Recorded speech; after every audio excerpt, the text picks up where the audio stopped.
ready. I'm recording my red man. You got.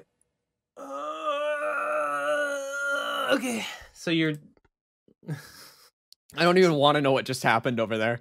So you're doing the red man. I'm doing the That's red man. Yeah. God. I like it. I like it right. personally. All right. If you must. I kind of like the unfinished slight jank of Redman. Like I'm watching it right now and it comforts me on a spiritual level. The way his body moves is very comforting. Yeah, yeah, it's so squishy. It's like a bowl of Jello as a child. Yeah, he's like I really wish my eyes moved with where my direction is, but they just don't. It really is just like he's full of blood. If you popped him, he would just. And what's more comforting than that, right? Exactly. What's more comforting? Exactly. It's warm. It is, among other things. Fuck. Well, should we go? Yeah, should we go? Let's just go. Oh, yeah. That was a cold open. Okay. Oh, that was a cold open. Okay. Welcome to the Pro Crastinators podcast. We got me, Ben Saint. We got Give and Take. Hey, it's me. And AKA Redman. Yeah, lol. Look at the screen. Hey, it's me. Guys, Redman's here. Redman's here. And sorry, guest. Fuck you. While Redman's here, not only is Redman here, Redman merch is here. In the form of the Rowdy Fuckers Cop Killers Endless War pins. Pog. The pins from the Pog pins from the Kickstarters are in. Eleazar, show the merch. Redman's there. You can get them. I have a tweet. I will link a tweet where I explain if you missed it and you want to get in on it and you want to buy any of this cool shit. I have that. I have spent another week this week fucking doing envelopes and shit. It's very cool. They look great. They look so good. Okay. Where Redman? That's the point. And we got Lowart. Our guest today is YouTube man Lowart. Oh yes. Who I did yes. You want to introduce yourself or? Yeah, sure. I am the Lowart. I make videos. Yeah. I am ashamed to say that I am a tuber. Oh, yeah, that's a shameful thing to say. Are you a VTuber? This is a tuber, just a tuber, not a VTuber, terrible. Just a tuber. Yeah. It is terrible, isn't it? This is it's like a support group for recovering tubers. It's very important to have that because people don't understand that it's a disease, it's an affliction. Especially when you like review other people's content primarily. Like I just review TV shows and video games, and actually a funny bit of lore is that one of my very first videos on my channel is an orchestral cover of the PCP theme. Wait, what? What? Yeah, you can find it. It's still up there. A PCP fan makes reviews. I didn't know that. Yeah, it was one of my earliest things. Endless Jess commented on it, calling me a fucking hero. It was pretty great at the time. Yeah. I had no idea about that. Okay, that's wild. All right, that changes. I gotta say, this changes everything. Oh man, wow. Yeah, we were just gonna relentlessly shit on you, but now we like you. Yeah. Okay, well that's. I mean, you can still relentlessly shit on me because I feel like that's more fun. Yeah. Okay. Good. Stupid. What? So what have you been? I'm sorry, I haven't looked at your channel in a little bit. What have you been making recently? What have you been doing? I jump all over. I started making more video game stuff. I just made a video complaining about Nintendo being stupid, which is like just a cottage industry. You can always complain. Is it about the Melee thing? Melee taking down Twitch streamers for streaming a game too early. Yeah. Just their like stupid limited releases. So that's one of the recent ones. I made one on Full Metal Alchemist. That was a big boy. That was another big boy video. I remember that one. Just that stuff. Yeah, I'm in a perpetual cycle of abuse. You had like older videos about Full Metal Alchemist, and then you made like a bigger series about it, right? Yeah, I had like a big series, but it was old and shitty. Okay. And like it was me figuring out how to make videos, and I was doing absolutely brain dead things like mixing the background audio in with me speaking, and then I was unable to take it apart because I had deleted files, and it was a struggle. So I decided to go back and make it less shitty, and that turned out to be a pretty good decision. So that's nice. Excellent. Yeah. Excellent. So what's Redman been getting up to? Hey Redman. Yeah. How you been, man? Hey dog. I'm all right. I exist in the 2.5D realm. Look how squishy you are. Have you been working out? Yeah. Have you been doing your stoutness exercises? I've been doing those what do you call them? Crunches? Crumples? Squidges? Crumples. The Redman crumples. Yeah. Mm-hmm. Doing squashes. Squashes. It's different from a squat. I don't know how, really. Because there's no bones or muscles involved. It's all fluid hydraulics. It's all like you ever see Big Hero 6? I'm like that guy. Yeah. But red, blood inside. Yeah. It's like when Redman works out, it's to keep his outer membrane supple. That's the that's the goal. Redman is man. Is Redman like okay. Now I don't think I talked about this specifically in the JDR lecture, but there's a thing about the slimes, or the jellies rather. The jellies are, they're the white life forms, and they're just like cellular clusters basically. They're just like fluid clusters, and like they're drawn the way she draws eyes. She draws them with this like big like vertical like oval, and they look kind of like glossy. That's just how she draws eyes. But she's made like close-up diagrams, and like she does like an anatomical diagrams of the jellies, and literally the jellies have like vertical like strips of like ocular cells or something that go up and down on like the surface of their membrane, right? That's like they're literally shaped like that. Are Redman's eyes like that, or does he just have two eyeballs floating in there? I mean, it's a very complicated thing you just said. I don't know. I definitely have eyeballs, but I can't blink for some reason. Okay. I haven't figured that out yet. Okay. No eyelids. Okay. I don't know if Redman needs to blink. It looks like Redman has seen so much in his time that he's forgotten how to blink because he must always keep his eyes wide open for any threats. His pupils moved. Yeah. When the face tracking sort of break kayfabe, but when the face tracking breaks, he just goes to default mode, which means he stares directly at the camera, which is kind of funny. Oh man. Oh yeah. When he you move bears into your soul. You know what, man? I think we talked about this when Mary was here, but I think it's cool. You can have like I wonder if there's some simple way to have like to just have one arm, right? Like I think if I had a VTube avatar, which maybe I'll work on one, but I would like to have like a face and a body that moves around, and some people you can do like a full VR setup if you really fucking fancy. I would just want like one arm that I could just gesture with. That would be cool. Just one, so I could just make little like Italian like, hey, what are you talking about? Like imagining like a puppet arm, like a Muppet arm on a stick that you could wave in front to be like, oh yes, I'm gesturing. Yeah, that would be cool. I think I could probably just simple gestures. I mean, if I was like streaming or something, I could have like a PNG of an arm and just move it around. Oh man. As in when I need. Oh, just like click it with a mouse and just click it with a mouse on like the stream on OBS and then drag it around the screen like, oh yes, it's something with my hands. Just like a flat open palm hand, like full on like front view, and just like wag it back and forth like, hi guys, it's me.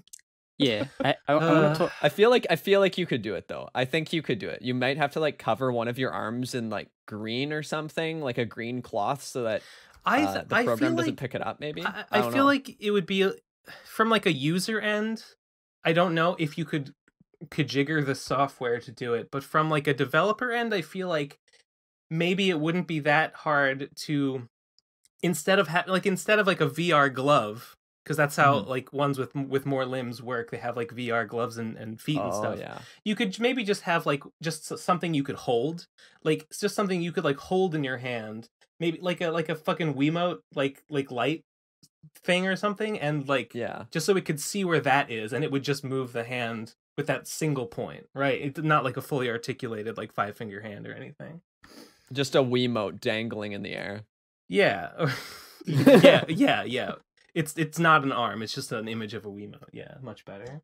Because you're a gamer. Because you're a hardcore gamer. Well, we're all gamer girls here, so. Yay. True. Yeah. So I wanted to mention about the creation of Redman VR VTuber, not VR. No. I have to thank Mage for helping with one aspect. She told me that in the way you make these things, you have a Photoshop file with all the different layers of all the different things you want to move independently from one another, and you import that into a thing called Live 2D Cubism, and they have like templates, like pre-made anime characters that you can animate, which means they have like rigged all of the head motion, the body motion, the arms, the blinking eyes, and the mouth and stuff. You can just apply a new Photoshop file to those existing like rigs, so you don't actually need to make anything. You just need to tweak it so that it doesn't look strange. So what I did, what Mage told me about is you can get like a chibi character that they have, and I just like mapped the eyes to the eyes, the mouth to the mouth, the head and the body, and then I deleted like all of the hair and the arms and stuff that I didn't need, and I just exported it. It was very easy. When I did it, because I asked Mage about it, and she also told me about a Live 2D. Wait, I don't think I used a template. Although there is like an automatic you can sort of just tell it to like automatically map a bunch of like mapping points onto your files. Like I made a Photoshop file like from scratch, loaded it in, and then just told it like auto generate mapping points, which it did. I got mine to move its head and to make expressions with its mouth, and the mouth worked really well. But he didn't have any eyelids. His eyes, because he had really big eyes, and I think maybe it made him sensitive because his pupils would not stay steady. They would kind of like jitter in place even if I wasn't moving my eyes. And and I tried to make his hair like flow back and forth, but it wouldn't. It stayed stiff, and I never figured out why. But I had it so we could tilt his head, and I could just like Mary's cat ears. I set it so that he had like ears that you could control. When his eyebrows went up, his ears would go up, and when his eyebrows went down, his ears would go down. I should fuck around with him some more. Yeah, I feel like I need to add functionality. Maybe eyebrows so he can be angry. But the thing funny. I really need right now is like a robot. It's like a robot friend who you can like tinker with. Sometimes you can like step in there and be like, maybe I'll give him like a a more robust set of expressions. Maybe I'll give him like a soul or something. Maybe I'll make him sentient, set him loose in the give internet. Him some morality. Give him morals. Maybe I'll give him a dark backstory and a quest for vengeance today, and you go in and you abuse him. Redman has the eyes of a killer, So that's he shouldn't, because he's a rowdy. He's a rowdy fucker. Busta. All right. Lowart, you were asking about like, the lore. Redman has the potential to murder. That's my opinion. Truth. Oh, no question about that. Yeah. The lore of Redman, if you don't know, is in New Los Angeles City, aka Neo Milwaukee, also known as Slime City. There is two gangs, the Rowdy Fuckers and the Cop Killers. And Redman stumbled in one day, and he was like, "Hey guys, what's going on?" And he loves blood. He wants blood, and he kills people. But then turns out people in Slime City bleed slime instead of blood, and so he was just like, "Well, fuck it, whatever." Tragic. Can't do anything around this place. So he's kind of a weird pacifist. He's only a pacifist because there's no blood anywhere. There's no blood. Wow, it's like a vampire that doesn't kill just because like why bother? I can't get blood from these people. All there is this dang useless slime. What a fucking quirky weirdo. He's from That's a beautiful idea. He's from oh fuck. what's the place in Lord of Ghosts? Oh, it's New Biggin by the Sea, aka Neo York. Yeah, he's from New Biggin, aka Neo York, right? Originally, he emigrated or something, or floated across the sea. He maybe took the train. I don't know. The tale of Redman's journey is a strange one. He probably doesn't even remember. Yeah, it's shrouded in mystery, to say the least. Yeah, and intrigue. And now here he is. He's gone on a journey, and now he's here, guys. He made it. Made it all the way to the PCP. The top I love of the pyramid. sassy little head bobs he's doing from time to time. Yeah, I really like. Oh yeah, hell yeah. Yeah, it's so cool to see him move like that, and then he looks straight at the camera. I have to finish one. Soon. Okay. Yeah, so what's going on? What's going on, dudes? What do we want to talk about? You got any topics? Do you got any topics to discuss of interest this week? You know what? I'll think of something. I always think of something. Can't believe you would show up unprepared. Listen, my life is spent. Oh yeah, there we go. That's what we could talk about. Life is just spent being unprepared. That's all that being like my life since not very zen. All of this lockdown crap and everything. And I don't mean crap as in it's stupid, because you gotta lock shit down sometimes.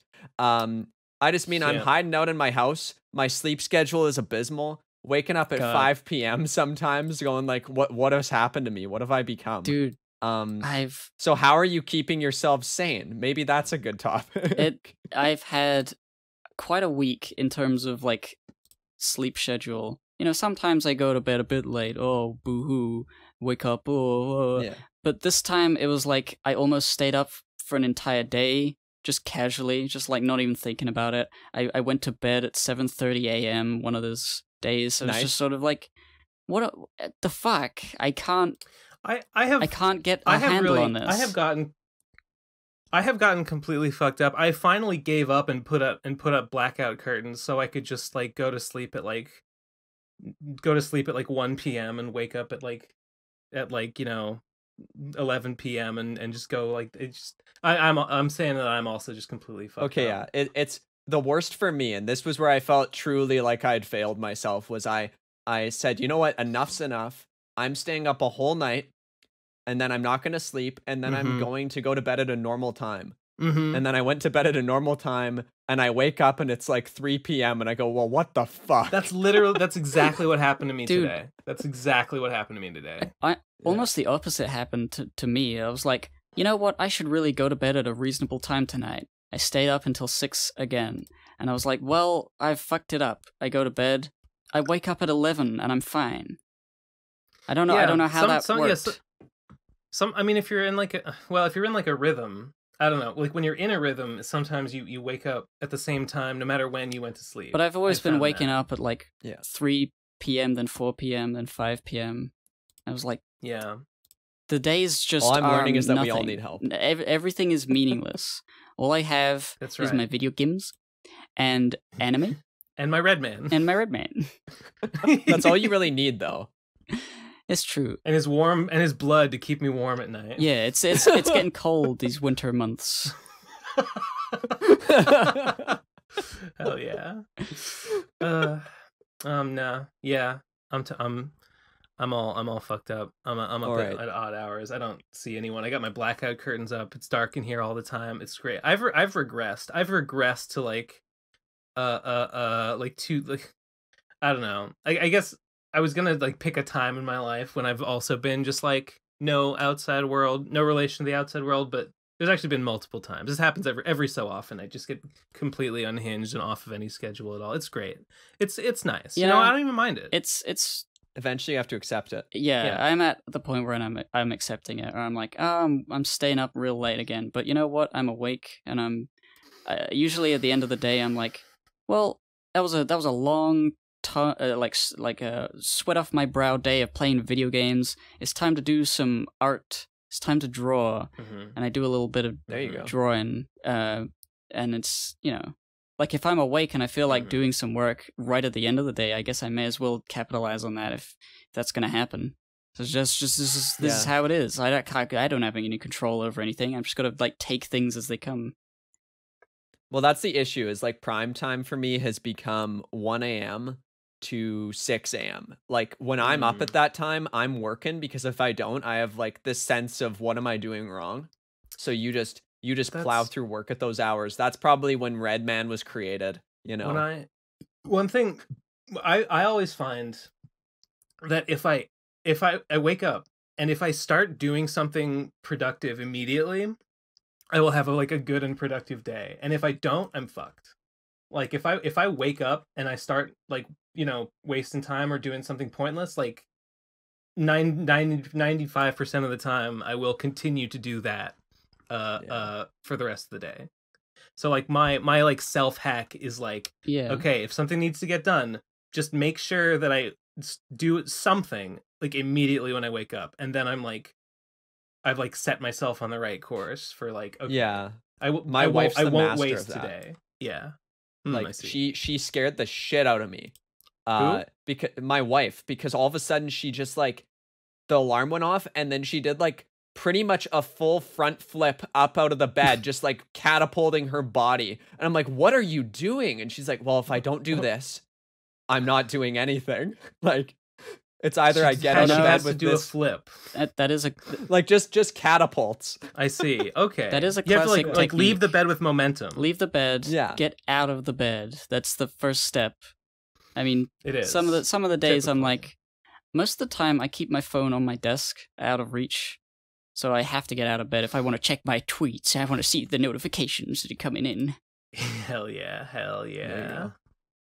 It is a good strategy. The worst is when I wake up and the pure heft and beauty of my cat is on top of me, and I'm like, well, I can't possibly get up now because I can't disturb the boy.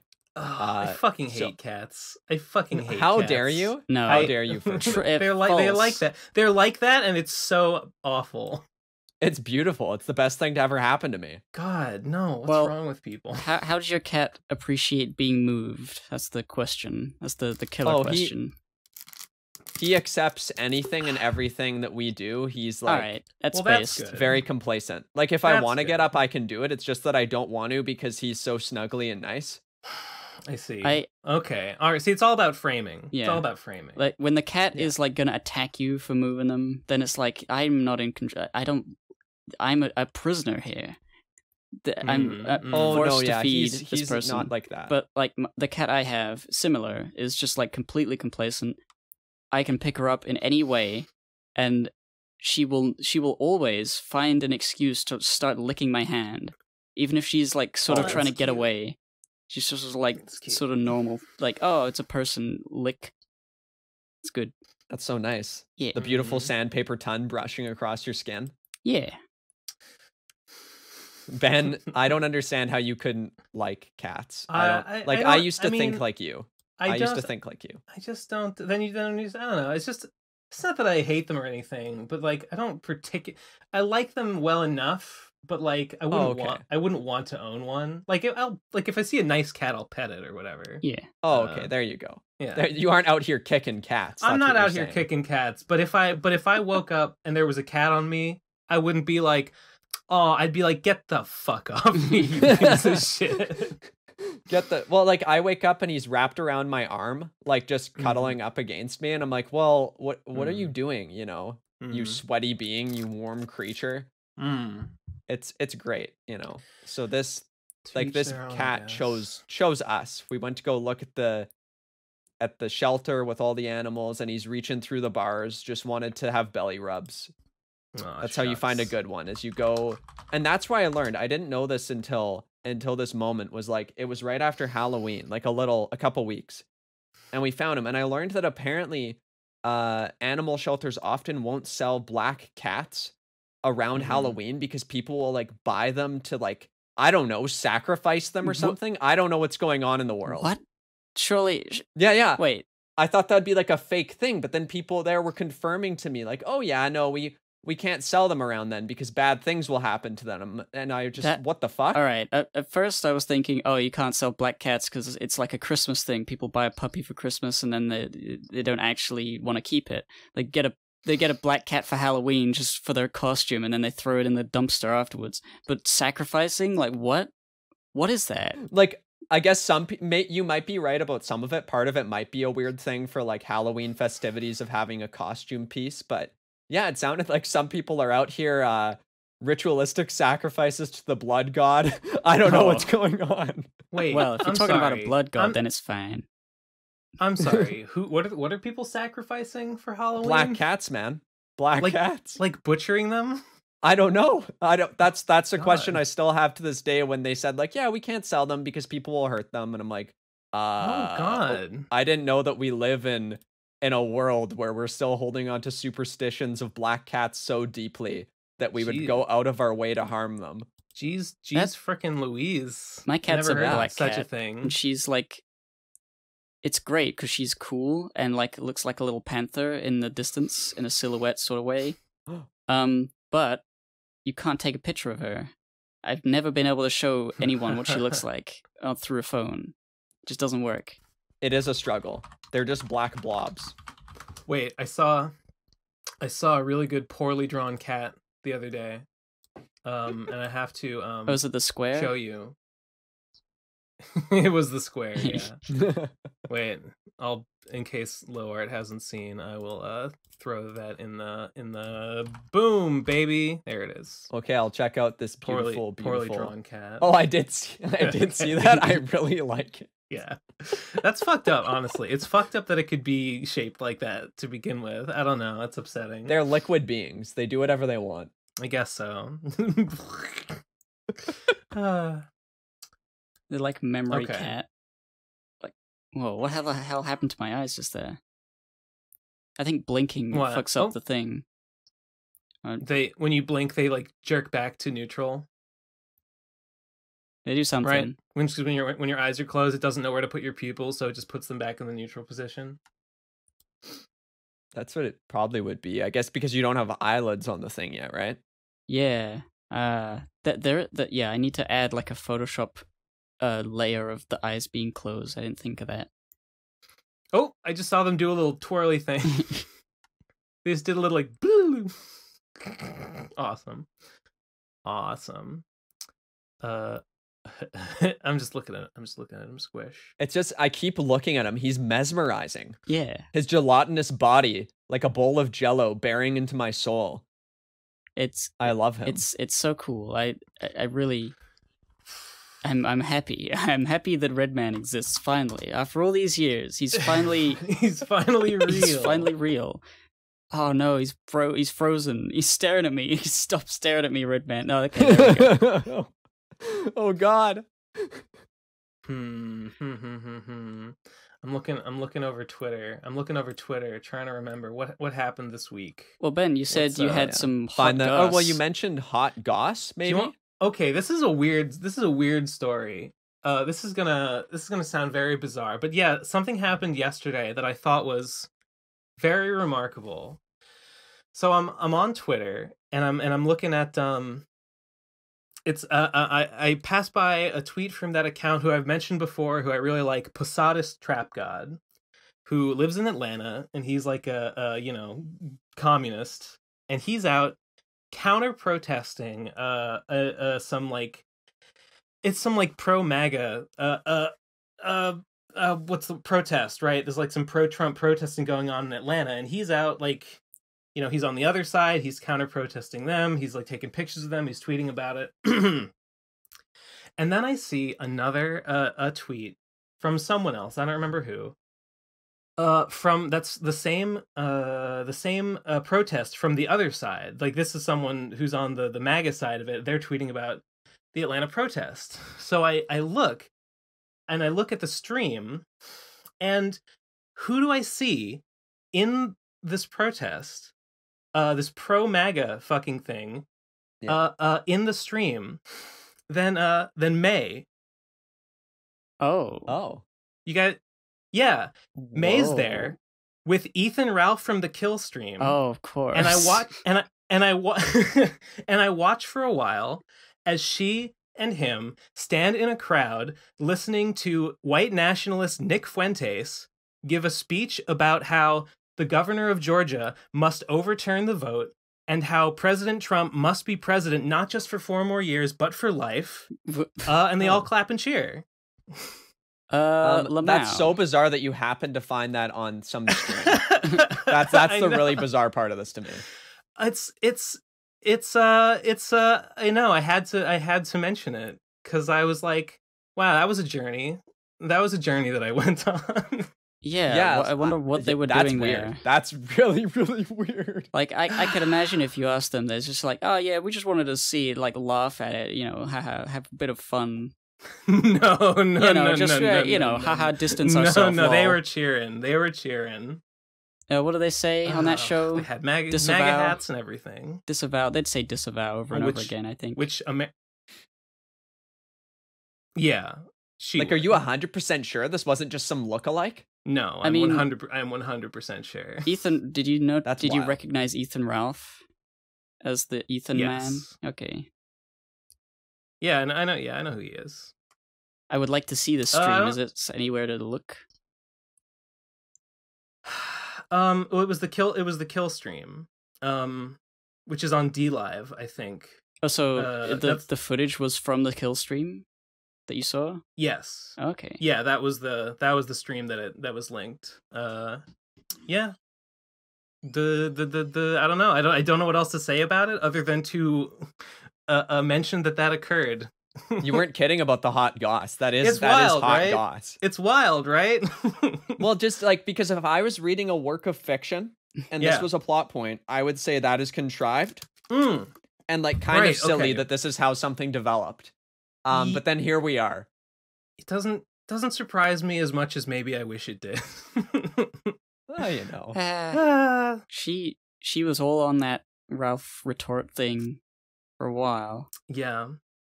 Oh yeah. I did. Yeah. Like, she listened to it, or she listened to it. She was on it a couple times. I remember watching the first one where she was on, and she did pretty well. But I guess I never watched it. It was all right. I mean, it was like all right in the sense that it was.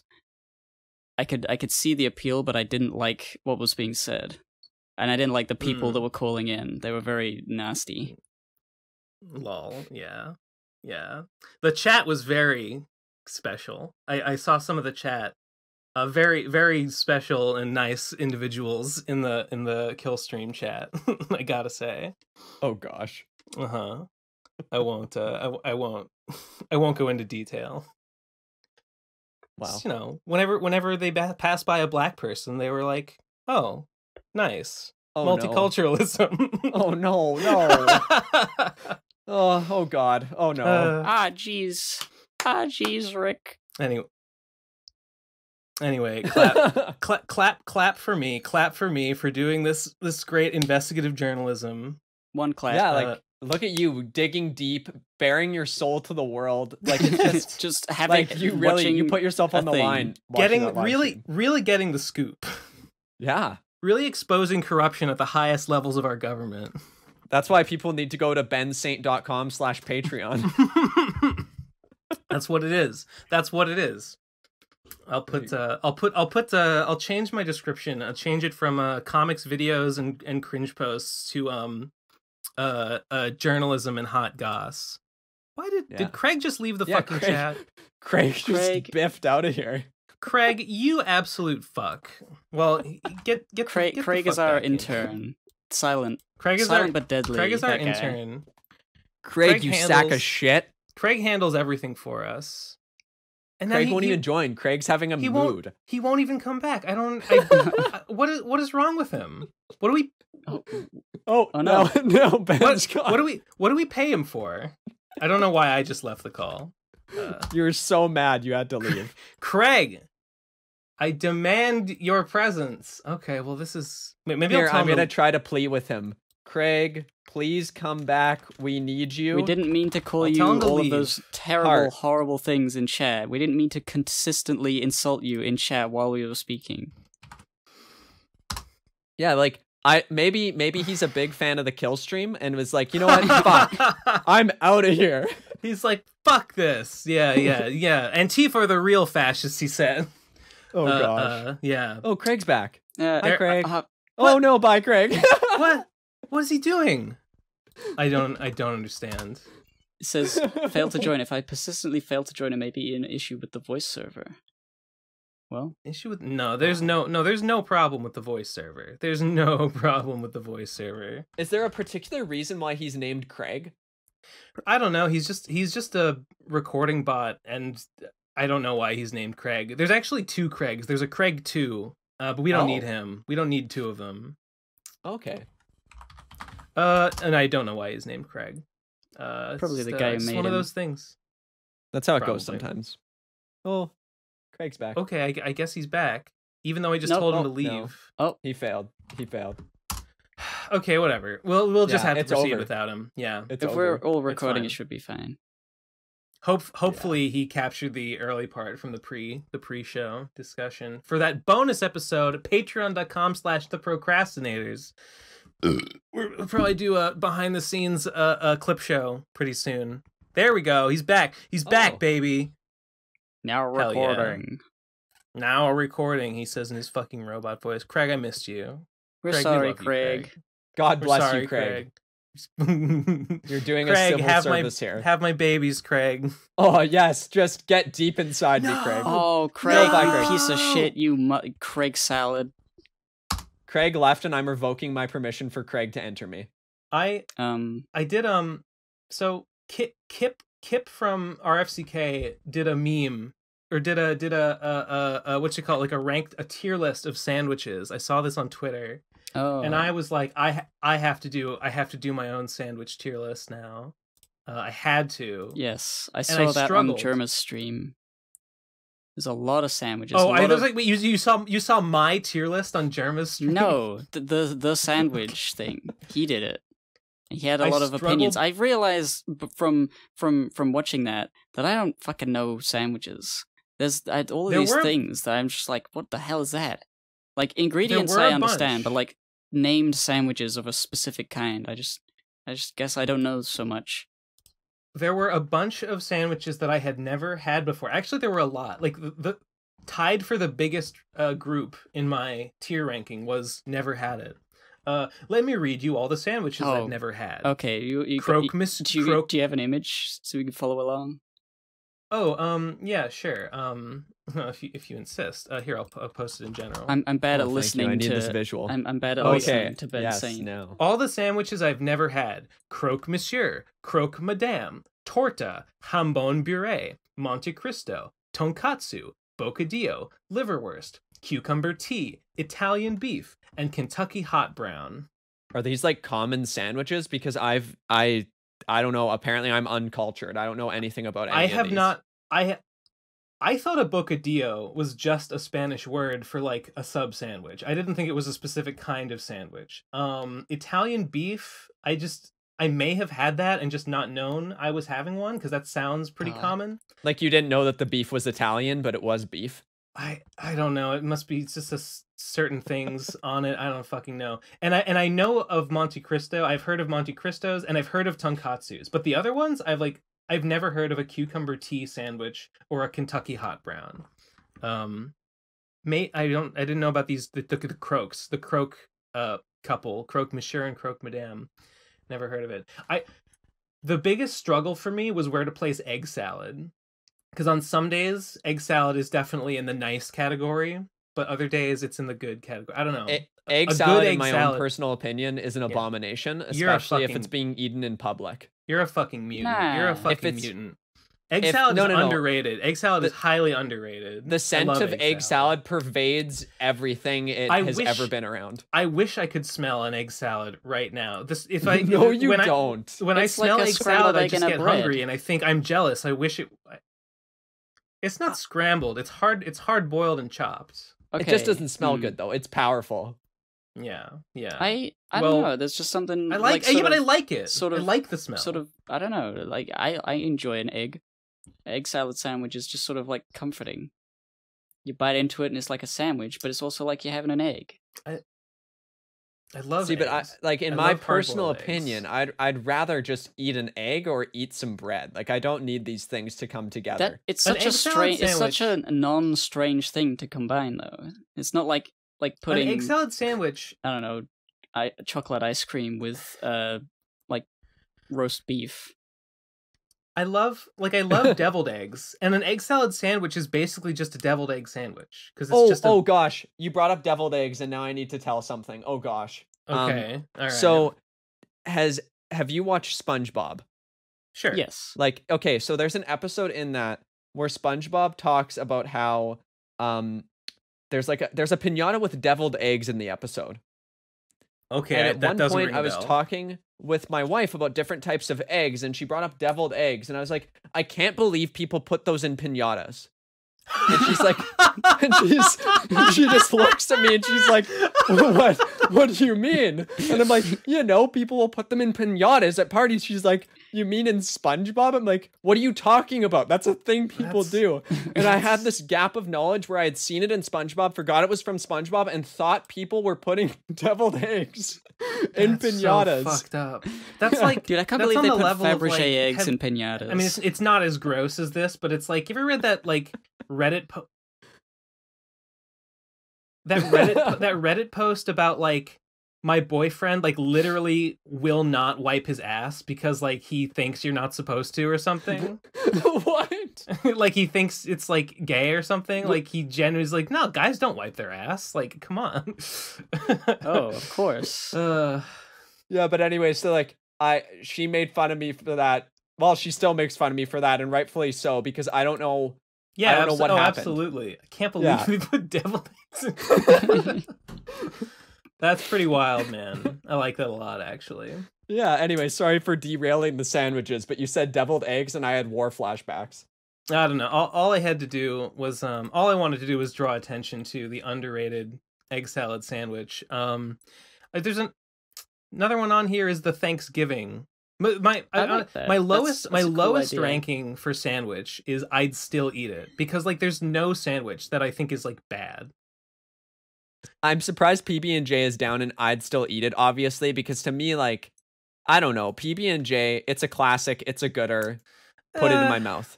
It's fine. Like, it's fine. It's not like I think it's odd how like one of the most classic sandwiches is also like the only sweet sandwich. Mm-hmm. Like every other sandwich is savory. PB&J is sweet. It's like it's actually like completely different from every other sandwich on this list. That's a good point. Yeah, if you really think about it, it's fucked up. Like it's fucked up. Like it doesn't. It is. The only other sweet sandwich I can think of is like those weird little rolls where they put cream cheese in it. Do you know what I mean? They're disturbing. They're disturbing creations. They're more like these fancy little finger sandwiches. Little rolls that they put cream cheese in. Yeah, it's not good. It's like I don't know what you're talking about. Okay, yeah, it's a basically like a circular looking one, and they have like cream cheese rolled into it, and then sometimes there's like fake cherry shit in there. It's not good. Like a crepe? You know what? Yeah, it's pretty much like a crepe, but it's like a piece of fancy bread, and it's not very good. Okay. Is it like a rolled up crepe that's been sliced into like a spiral?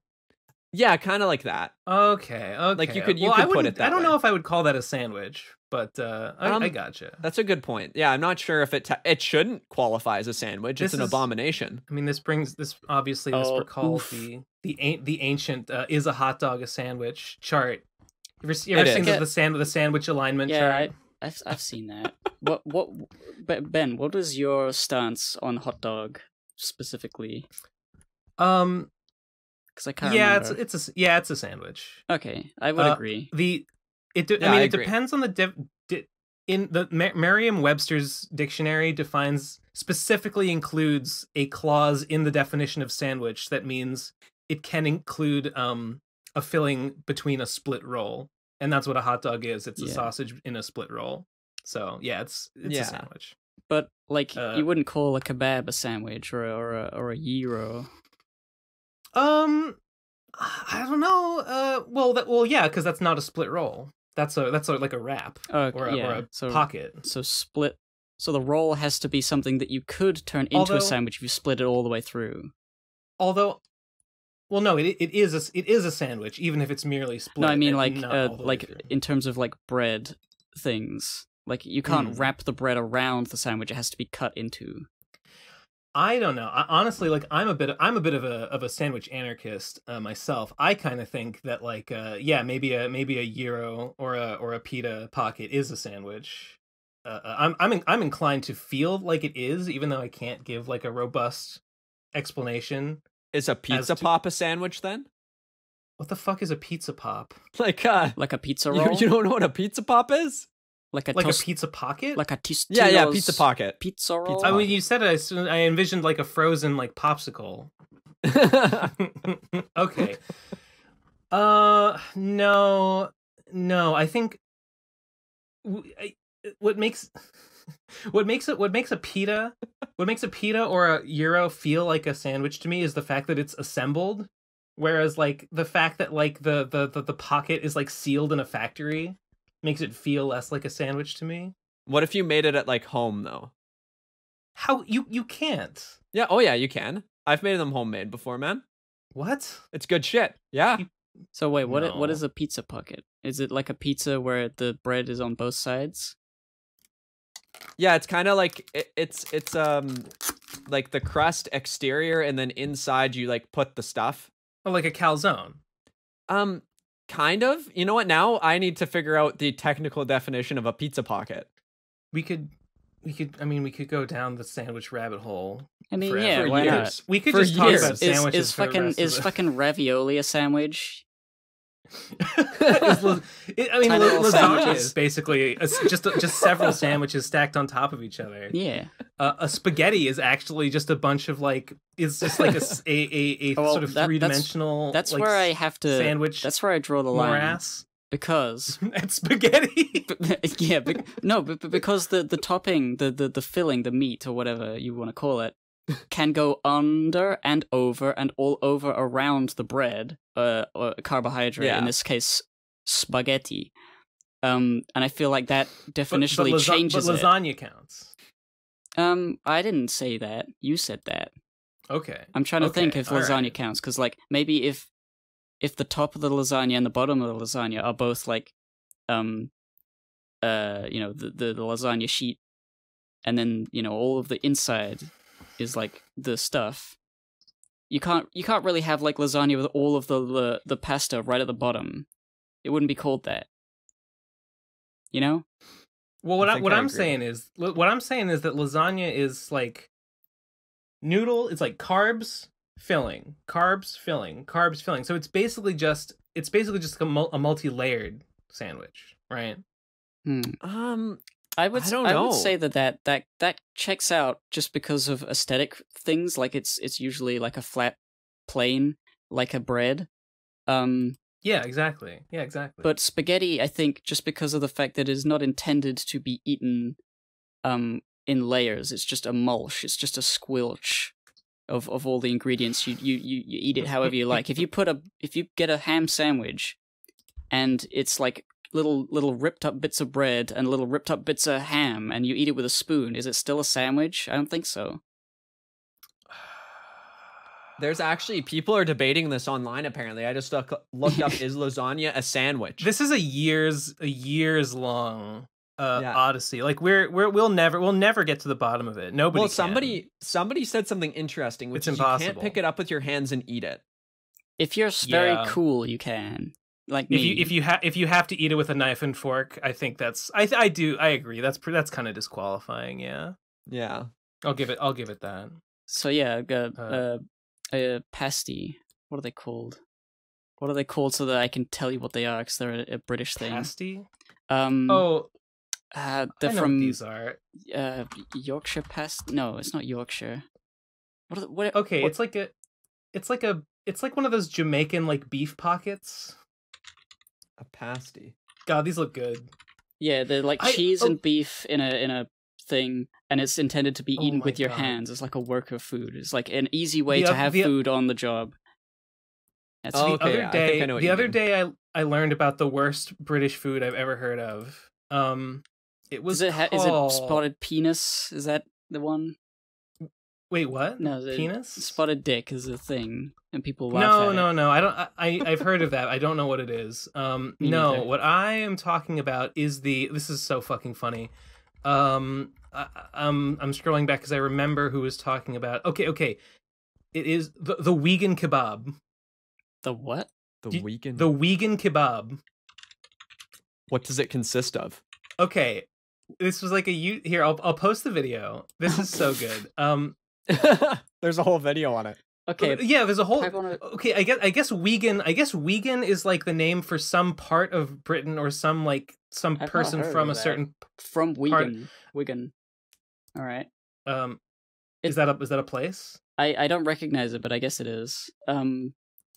Is it what it looks like? It's just a pie, but with a bun, burger bun. It's a meat pie. It's a sandwich, but the filling is a pie. That's the stupidest thing I've ever seen.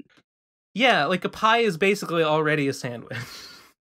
A pie is already like meat encased in bread. It's not even a kebab.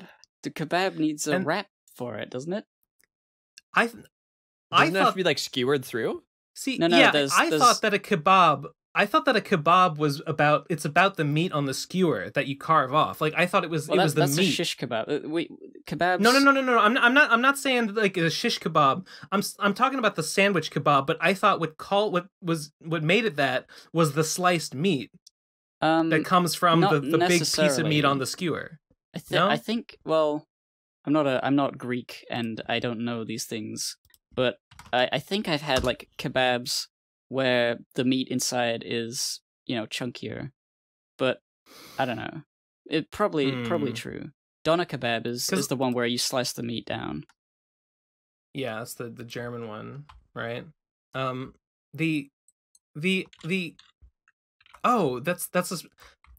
then okay, well if the sliced meat isn't what makes it a kebab, then I don't know what does, because then it just seems like it's just a pocket. I think that literally is the thing, because it's like the bread. I think it comes from Greece, or Turkey, or that area of the world, Mediterranean. They use that type of bread, the flat bread, and they slice it open and put stuff in it. And depending on what the type of thing is, it's either like a doner kebab or a shish kebab, or because you're not really supposed to eat the shish kebab on a stick. You're supposed to put it into the bread and eat it like that. This video is so fucking funny. It's like he's not even speaking English. He goes to this place and he orders the Wigen Kebab, and it's just a fucking pie on a bun. And then he asks for like another thing, the smack barm peeweight. and the smack barm peeweight is literally, it's like a chicken patty, and the peewet in Smack Barm Peewet, what it is, it's just the liquid runoff from like cooked peas. It's just like the soup of a pea soup, just the liquid part, just kind of splattered onto the chicken patty.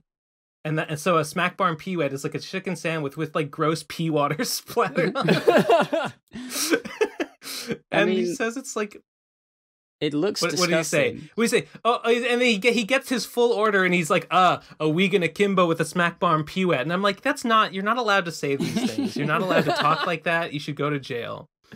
Oh, for sure. You should be fast-tracked to the nearest detention facility. Fuck you. Yeah. I kind of would eat that, though, because like I love like mushy peas with things like fast food.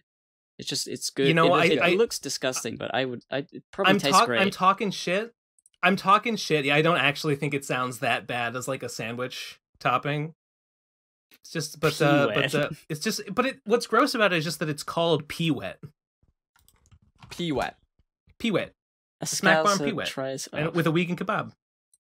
And then it's like, a scouser tries the Wigen Kebab, like, yes, a scouser. And then he takes a bite and he's like, now that's what I call a buddy. And I'm like, yes, the scouser tries the buddy. And like,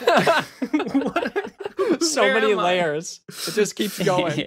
I don't know what any of these mean. I know all these things. I know the accent. I know that in America we have the chip buddy, which is a kind of sandwich. So I'm assuming that a buddy is just a sandwich. Oh yeah, chip buddy is it's just like put chips, like fries, into between bread and eat it. I'm not too fond of it, honestly, because it's like it's too much carbs and not enough anything else. But maybe if you put a lot of vinegar and salt and stuff on them.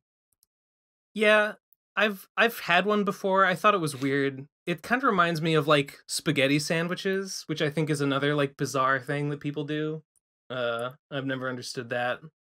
Spaghetti sandwiches? Yeah, spaghetti. What is sandwiches. This world I'm learning of? It's weird because it has the same problem as the Wigen Kebab, which is just that like, why do you need to double up? Why do you need to carbs like this? Like the point of spaghetti is that it's a carbohydrate vessel to carry the flavor of the sauce to your mouth. Yeah. Like no, like before I was being facetious saying that they should go to jail, but these people do need to be stopped, and I don't know what I don't know what we should do about it. I just know that something must be done. How has the government let this go on? How? Posadis Trap God, when he was at the Atlanta protests, he was like filming like the MAGA people chanting, and he said like, I'm sorry for the tone shift, but it just reminded me. He said, like, there's a lot of people here who will never be reached, and it just begs the question of what can be done or what must be done. And that's not a change in tone. This is very pertinent. This is the same thing. Okay, yeah. What can we do? I've tried to make a spaghetti sandwich before, and what I found it's hard. Like it's hard to keep together. Like it doesn't. It's not a natural thing. I think the idea. Like, I think the idea is like, oh, you have leftover spaghetti. So it's like, what can I do with this? I'll make a sandwich out of it. Same with like the Thanksgiving sandwich, right? It's like, oh, I have leftover Thanksgiving shit. I'll put it on a sandwich. That makes sense to me. That actually can make a sandwich. It's not my favorite sandwich. I don't love that, but like at least it works. Spaghetti, I don't know. I don't like that you're even beginning to rationalize this, right? This is how people are radicalized. It's like having like I don't know, like steamed rice in a bun. It's like, why? I don't. It's just perverse. Eat the rice. It's perverse. Like just eat the rice. Just eat the rice. Just eat the spaghetti. Just eat the spaghetti. Yeah. I'm looking at this image. You don't need to do anything. Favorite pie you don't need to. You don't need to do anything with spaghetti to like with leftover. You just eat it. If I see a single fucker in the comments section defending this, holy shit! They will. Lowart's fucking broke. Someone's there was a guy who worked at my college. I think people called him the Batman because I think he wore like Batman shirts and stuff. But he worked at my college food dining hall, and he would like basically he was cool and people liked him, and you could ask him for like a special sandwich. He had like sort of a special sandwich that he'd make, which was essentially just a chip buddy, right? But it wasn't on the menu. Like he would put fries and like barbecue sauce and like chicken on this thing, and it was like his sandwich, and if you asked him for it, he'd make it for you, and it was pretty good. But like I don't know, fries on the sandwich, like whatever. It just feels like it makes sense to me. Although I will put potato chips. Potato chips on a sandwich are good, but like that's because like that lends it like a different texture because it's crunchy. Yeah. Like put that on like a tuna melt. It's a bad idea to do it, but it makes some sense, right? Because you already have like you'll have fries with a burger, so like who's to say that you can't just combine them? There's a large segment of the population, I would describe it as a cult, who believes in the myth that like dipping your French fries in your milkshake is good, and I don't subscribe to that view at all. I think that that's fully unscientific pseudoscience. I think that it's dangerous rhetoric. That it is dangerous. I'll give you that, right? Yeah, it's for sure. Are you guys with me on that? I haven't tried it, I don't think, ever, because I've heard people say it and I'm always like, no, fuck off. Wait. I've tried it, and like it's not terrible. Like it just tastes exactly like you think it would, and like it's whatever. Wait, I missed what we're talking about. I was too busy looking at Red Man. Dipping your French fries in your milkshake. Oh, that I feel like a lot of the time, yeah, it's just you don't get enough of the milkshake to really get any of the flavor of it. It's just sort of wet. Yeah. And it makes your French fries soggy, and the last thing I want is a soggy fry.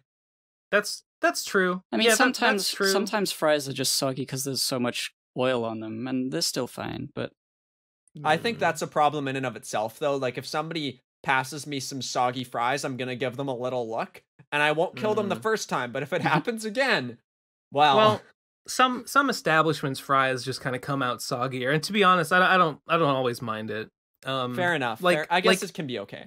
Like Five Guys has some of the best fries out there for like a fast food place, and those fries are not particularly crispy.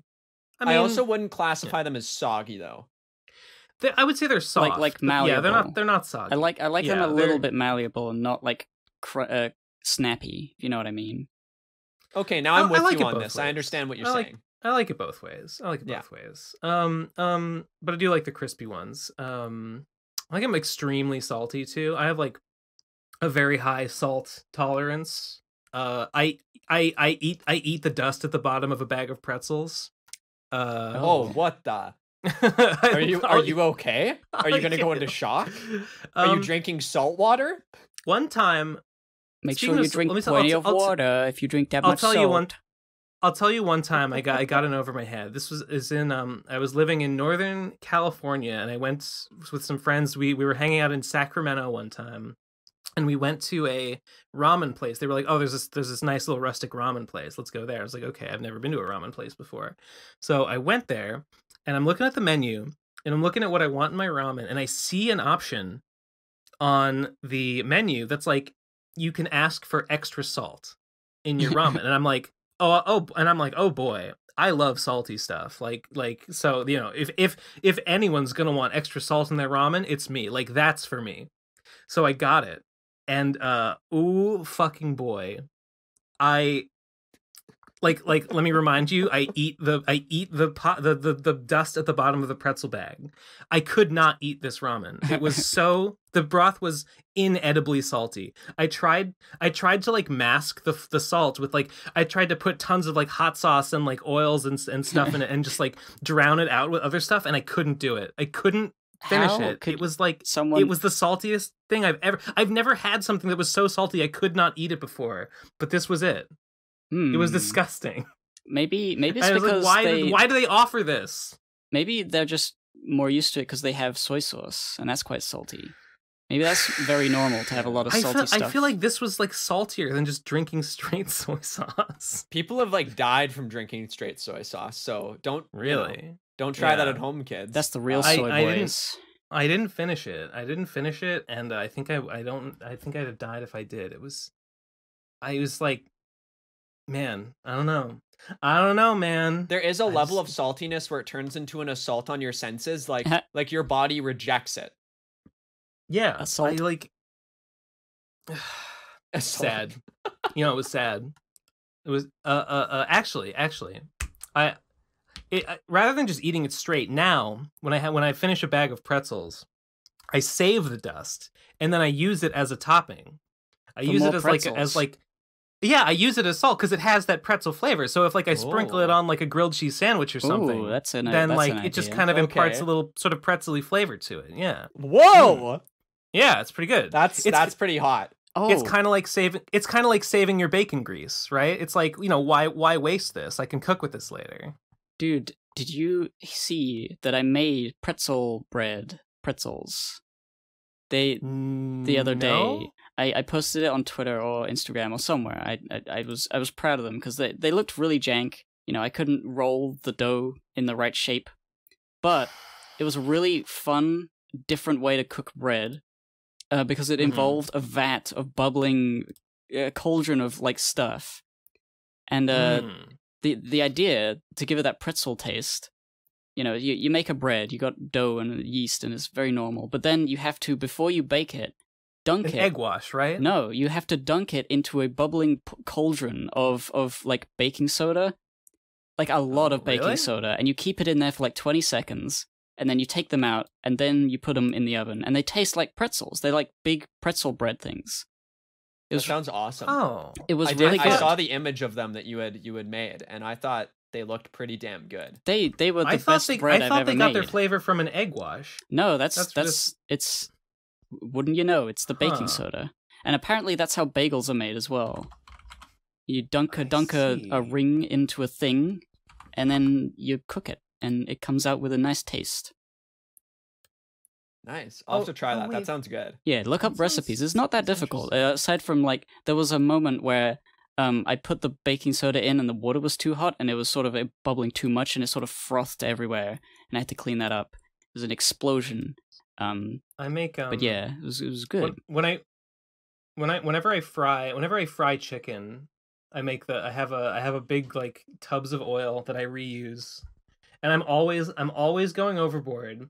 I'm always going overboard with the oil and cooking it, and it's always like right about to bubble over. And I have to like stand there and watch it cook and use a little ladle to like continually stir the top of it to pop all the bubbles. So that because it's like right at the top, I'm like, no, and I'm like blowing on it, and I'm like, please don't boil over, please don't and I'll just stand there and just like whisk around the top of it and blow, and just like no, because start a fucking grease fire. I don't know why I don't just use less oil, but I don't know. I always find myself in this predicament.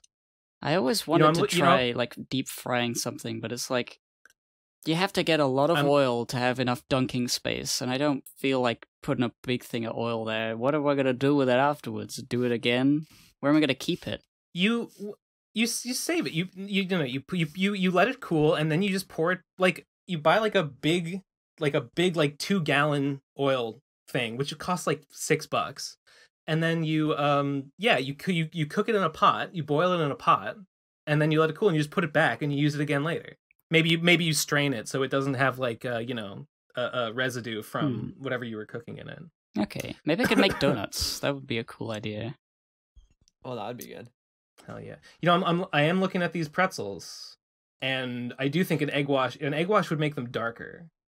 So if you're looking to get that dark the recipe color, didn't call for it. I think some of them I didn't keep in the mixture for long enough. It's mostly aesthetic. It's mostly aesthetic. Oh, for the shine, yeah, maybe. Yeah, to make them darker and shinier. Yeah, they tasted perfect, and I sprinkled the salt all over them. They look good. They look really good. Definitely gonna do that again. Very nice. Right. I've been watching this cooking YouTuber. His name is My Name is Andong. You ever seen him? No, I don't think so. Nope.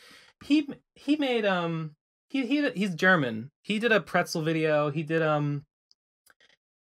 he does like some more normal stuff, and then he does some more out there stuff. Like he made like chips out of other foods, by which I mean like he ordered like a burger and fries, sushi, and a doner kebab, and then he took each of those dishes and like pulverized them in a food processor and like made them into a paste and dehydrated them to make chips out of them. Like yeah, to make like a crunchy chip that was made of like a doner kebab. He wasn't that impressed with the burger or the kebab, but apparently, he takes the sushi one and he takes a bite of it, and then he looks directly at the camera, and you won't see my face, but he goes like, oh, he's like, and I was like, oh my god, I'm so excited for you, Andong. I'm so happy for you that you did it. You've made a discovery. Apparently, the sushi, like the chip, tasted like sushi, which is very funny.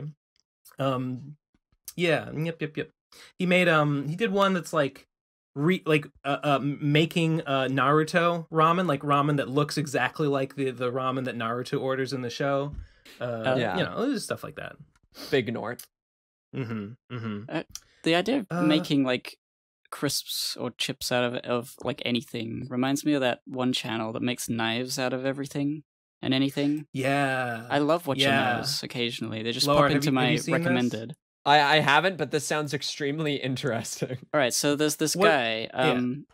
I think he lives in the East, and he doesn't speak, but he does these videos where he's like gets a concept for making a knife that can be super sharp, the sharpest X knife in the world. So it would be like the sharpest gelatin knife in the world, the sharpest chocolate knife in the world. Oh. He'll make whatever it is, and there's no commentary. There's no annoying like, hey guys, welcome to another video. It's just like silent, like like process of like all of these things he's doing. And I'm like, where's this going? Where is this leading? This is such an adventure to see how you make a knife out of like the bottom of an aquarium. Like, how do you do that? I've seen him make the one that someone linked me was sugar. He makes one out of like candy. Yeah, and he doesn't just make the knife. He makes it and he makes it come out so sharp that at the end he like slices paper with it. Oh, so he does like show tests of what he's doing with them after the fact.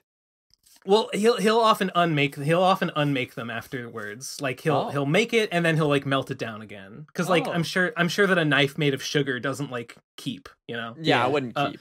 Wait, the weirdest one I saw was he made one out of fire. Oh, by which I mean that he made one out of soot from a fire. Like he burned shit and then he held a pan over the fire and the pan like collected soot in it and then he collected the soot and like boiled it down and like reduced it and like crystallized it into a knife and then like cut shit with it. That's so unique. I wish that like that's one of those ideas you hear and it's like it is brilliant that this person came up with this. And you can't help but hope that one day you'll come up with an idea that is so esoteric and brilliant.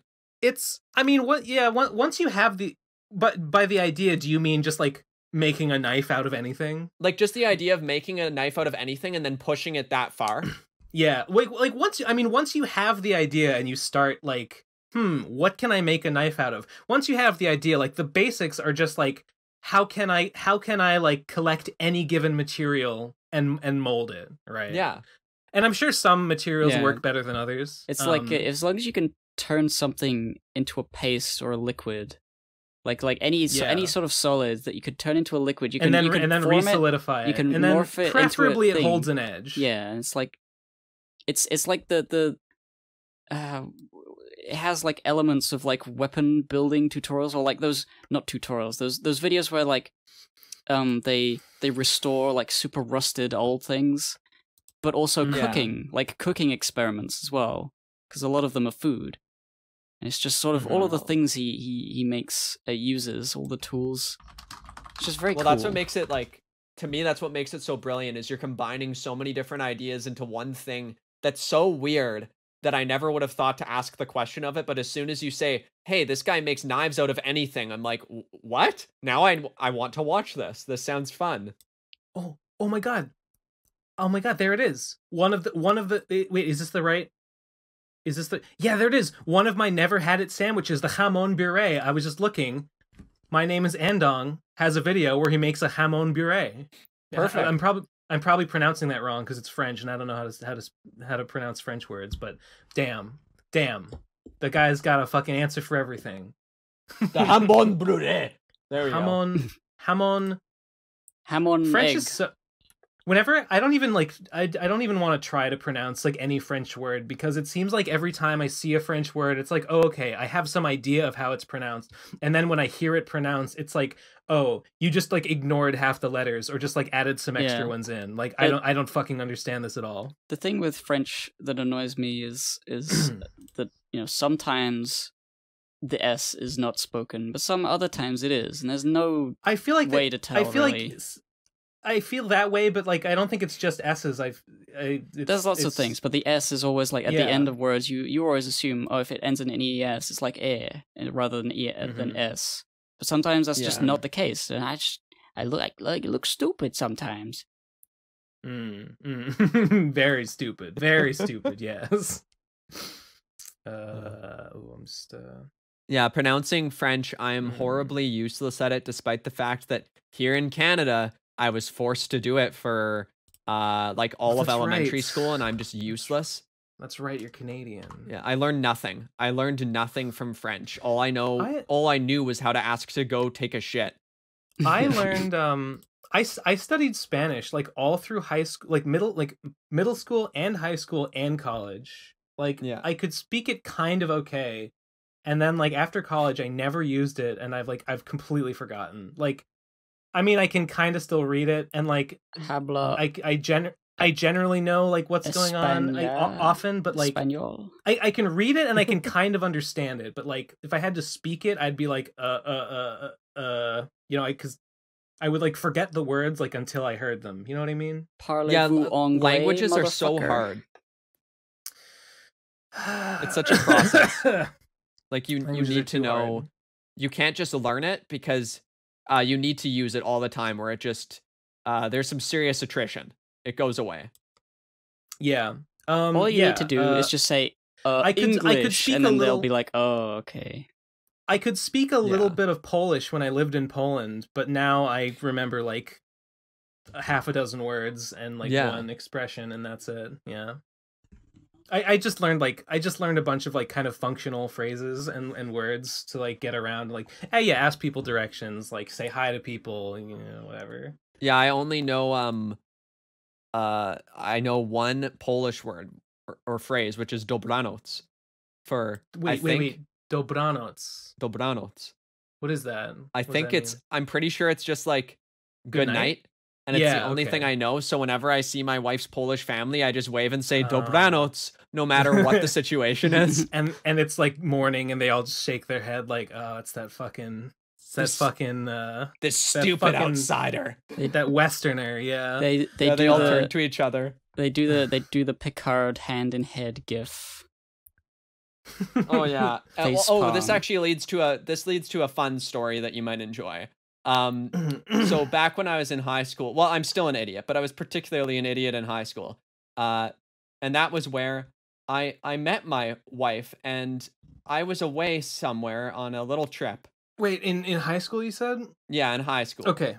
So then I was how old are you? Okay, because schooling is different. Like, how old are you in high school in Canada? Like you go there until you're like 17 or 18. Okay. All right, it's the same as America. All right, yeah, same thing. So I was away, and I had gone to this sort of like World War II shop.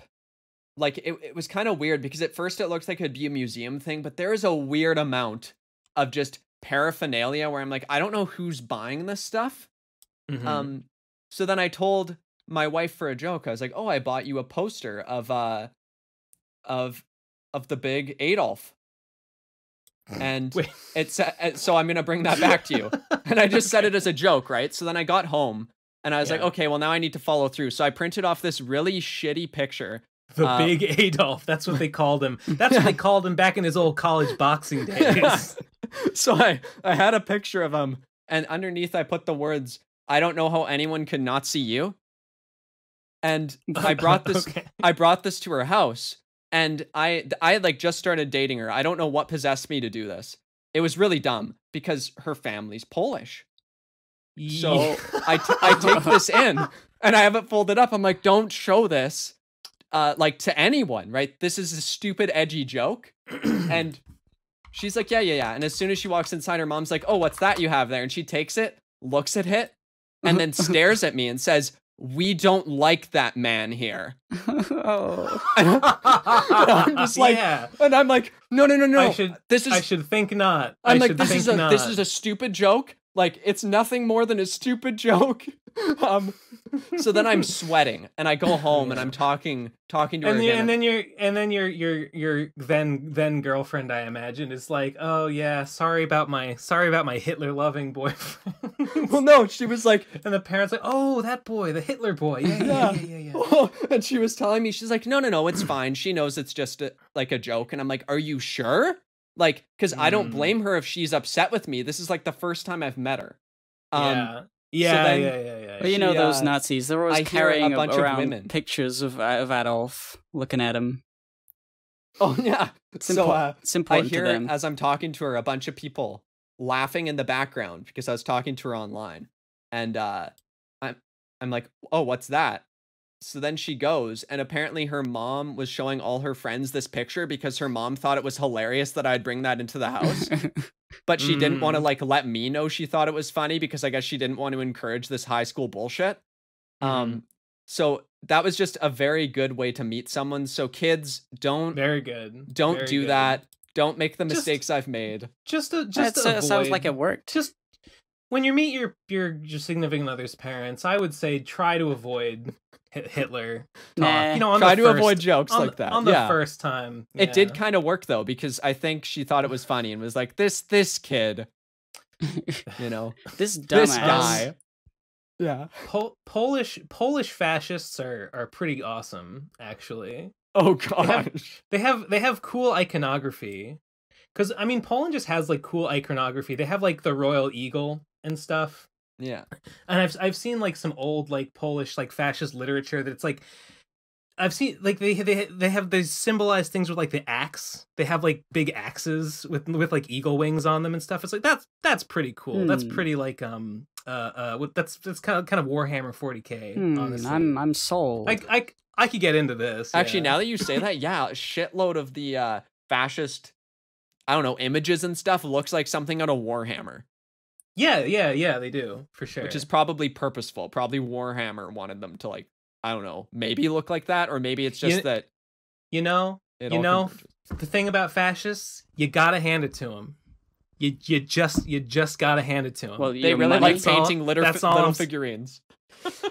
Well, Gabe, you seen that drill tweet? No. The famous drill tweet is like apologies for my last tweet regarding ISIS. You do not, under any circumstances, gotta hand it to him. Oh, I do remember that. I think I have that one of my favorites. in that fucking drill tweet book that I bought. Oh, okay. Well, I would hope it made the cut. It's a classic. I enjoy that book quite a lot. It's very silly. Just to open it to read tweets printed on paper. I'm looking at.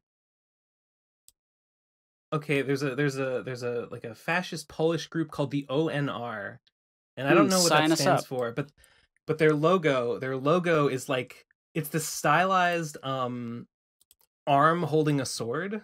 It's kind of neat. It's kind of a neat logo. That looks like an esports team logo. That looks like a fucking Minecraft team.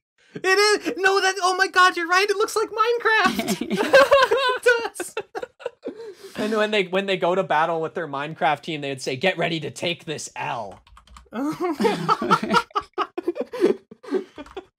hope you'll show it on the screen, or people will be like, "What are they talking about?" Now I'm thinking of a rally with people with diamond armor on. I guess it stands for Oboz Narodowo Radikalny, National Radical Camp is what it means in English. Okay. It stands for no, we're radical. Dude, I want to go to a radical camp. Is like that when really? I'm a kid, when I'm a teen. Yeah, it's like it sounds radical. That's yeah, why not? Why not? Yeah. Doing like sick kick flips and stuff, like based as fuck. Oh no. If only they were actually like that. Well, that fucking was a journey. Said if only they were actually like that. Yeah. Then I'd agree with all of their points. I can't believe I didn't see before that it's just Minecraft. It's a diamond sword. I love that.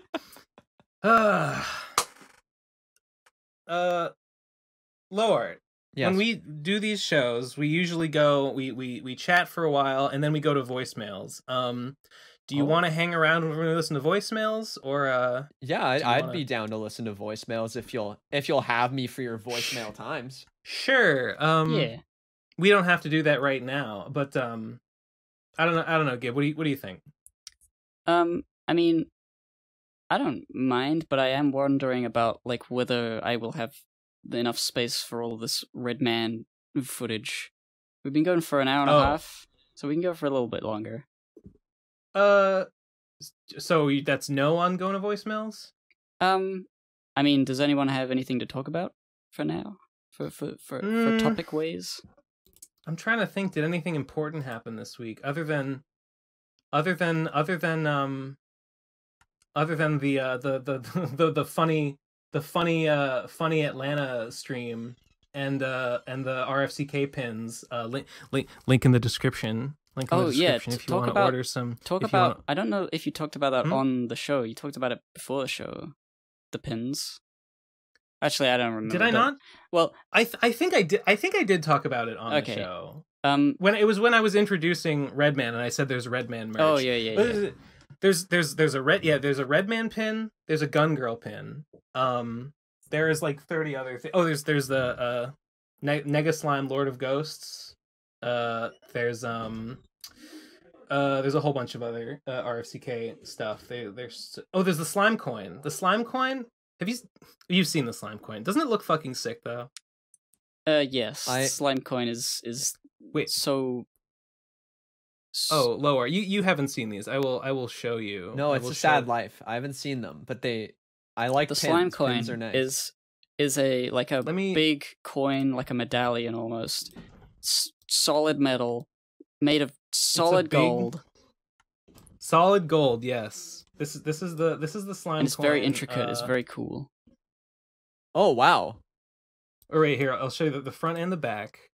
Like I've lived this moment till now without it, but now that I've seen it, I don't think I can live without it. That being said, people must buy this pin. I've never seen anything so beautiful in my life. Please support. There we fucking go. Oh, there we fucking go. Yeah, well, that's the coin, and these are the pins and the patches. As you can see, Redman over on the left, Gun Girl is over on the right. There's Endless War. There's Canny and Investor, Praise Slimer Maid, Pizza Chan, Mega Slime, Slime Hearts. Yeah, these are very nice. Imagine wearing that New Los Angeles City flag patch like on your fucking shoulder. Imagine like walking around looking like that. I kind of wish I had one. I bought one. Because I do have a winter coat that I could put it on. I might just. I mean, you're just because you're Gibbo, maybe I'll toss you one. I'll fucking toss you. You might get one. You may if you're a good boy in your Christmas stocking. Oh, I can't wait. Yeah. Santa's gone mad. What else? Gone mad with power. I don't know, fucking.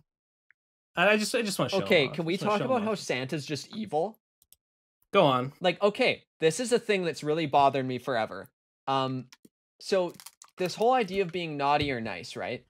Yeah. You tell kids this, and then it's like, well, Santa's a cop. Santa's a fucking cop. Well, Santa is all about that thin blue line. You could argue that Santa is the thin blue line between society being naughty and society being nice. I mean, you're just building the argument even more because I didn't even consider that.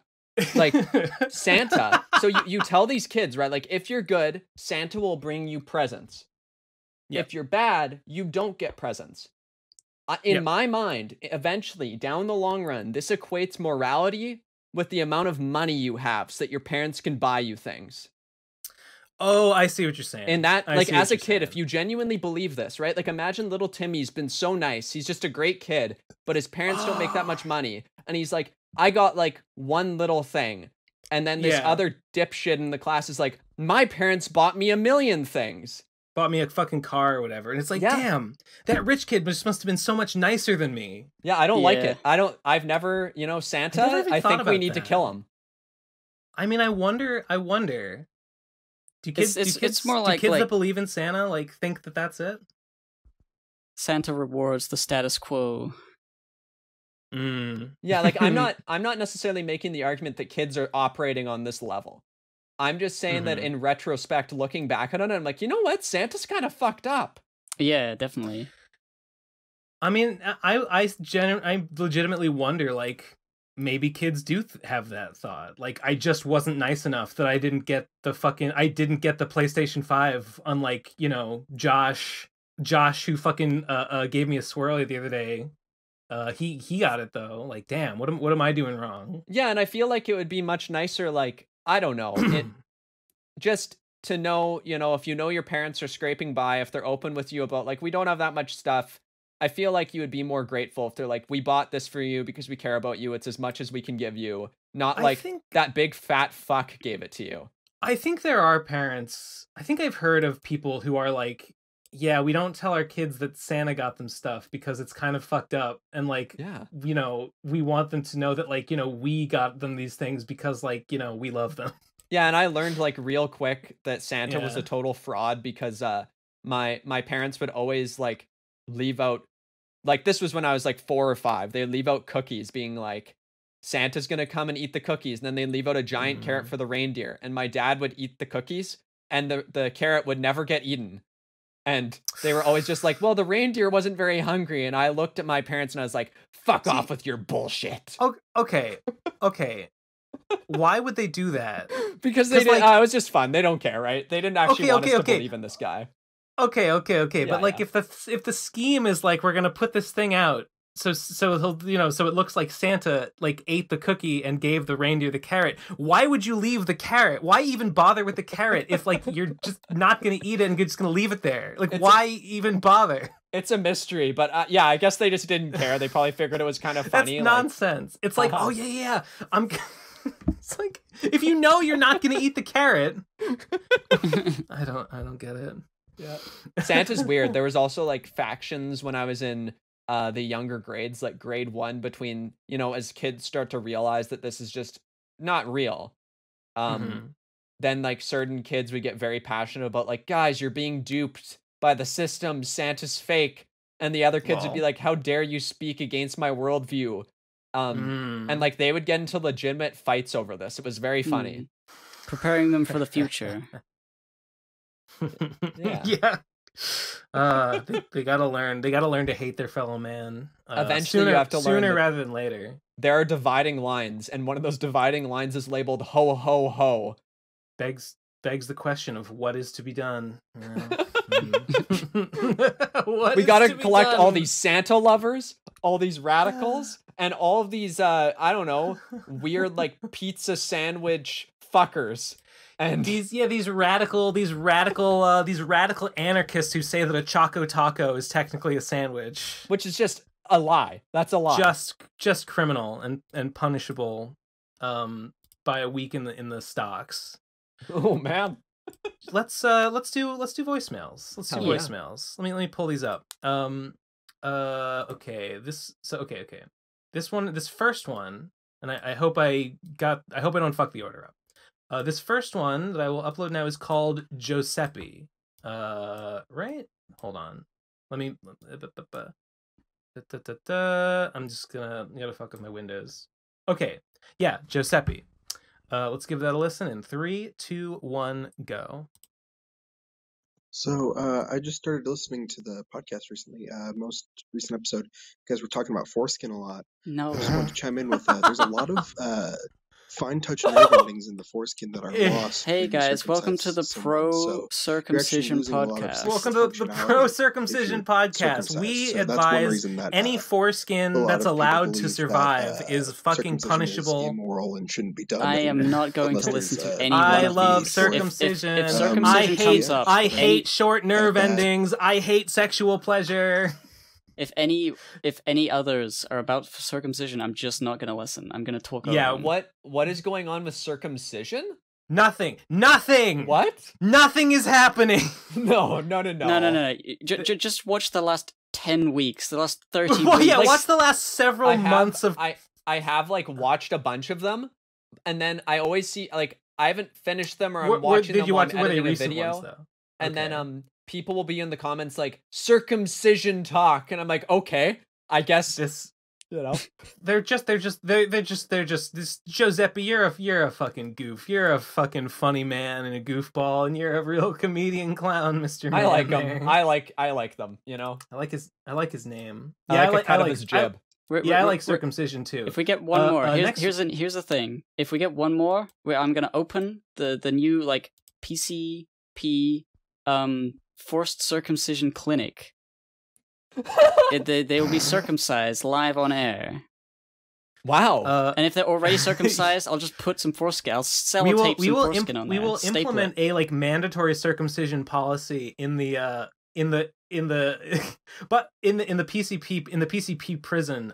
So like that guy that I sent to prison last week for asking about circumcision too much. We will circumcise you. We have the ability. Are only circumcised people allowed on the podcast? They will be. Okay, because I was just about to say, like, I've got a knife ready. I'm prepared. If stand by, we'll be using that very soon. Okay, because I could be the first one in the circumcision clinic. I'm ready for you know. Do you want to do all the forced circumcisions on our political prisoners? I think I should be the recipient of a forced circumcision. You're too into this. You were waiting for us to say this. He's too willing. It just doesn't have the same. I mean, no, don't circumcise me, please. No, nah, it doesn't feel the same. Well, okay. I mean, I guess we could. If you insist. Next voicemail is called "Defund the Police, but I am confused. Am I dumb?" Okay. 3, 2, 1, go. Okay, so if there's a hostage situation, the police are supposed to come and like help resolve that. Or if like my house gets broken into, I call them and they help resolve that issue. And there are a bunch of other essential functions that we give them the power to fulfill, but then they abuse that power and are racist and bad. So Right. The current consensus is like, oh, we should just defund the police because they're causing the problems here. And like, it sounds like it would be great, but my question is about those essential functions. Like, oh god, either A, we just leave them unfulfilled once we defund the police, I've or heard this B, we fucking get someone question else so to many fulfill them. times. And then what's to stop them from being just as racist and bad as the police are? It seems like it's just kicking the can down the road. What's to stop who from being as racist? Am I and bad as the stupid? police Is this are? just an Like, obvious whoever would answer take to this that question, function but away I'm from the dumb police. and missing? Please elucidate. Okay, man.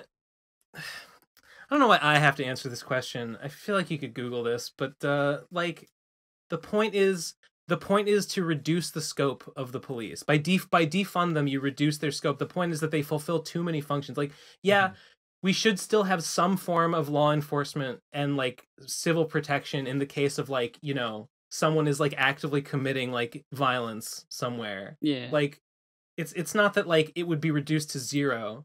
It would just be like, you know, defund it, restrict its scope greatly. The problem is we have over policing in America and probably in other countries as well. The way to think about it is if you expanded their scope to, say, include the military, the police would have access to a lot more dangerous weaponry that they could just use, or like, you know, just give. They would have too much extra stuff, and it would cause even more problems. To defund them is to limit the powers that they have to you know, the corruption would, if there is corruption, would, you know, cause like problems. the end goal is not that like literally nobody is there to respond when like when the occasional shooting spree happens, you know. Yeah, because there's always that sort of like safety net for police officers that do terrible things. They get off lightly because everyone they've got too much sway over the justice system that they can get their like, buddies off scot-free, and it's like they shouldn't be able to have that.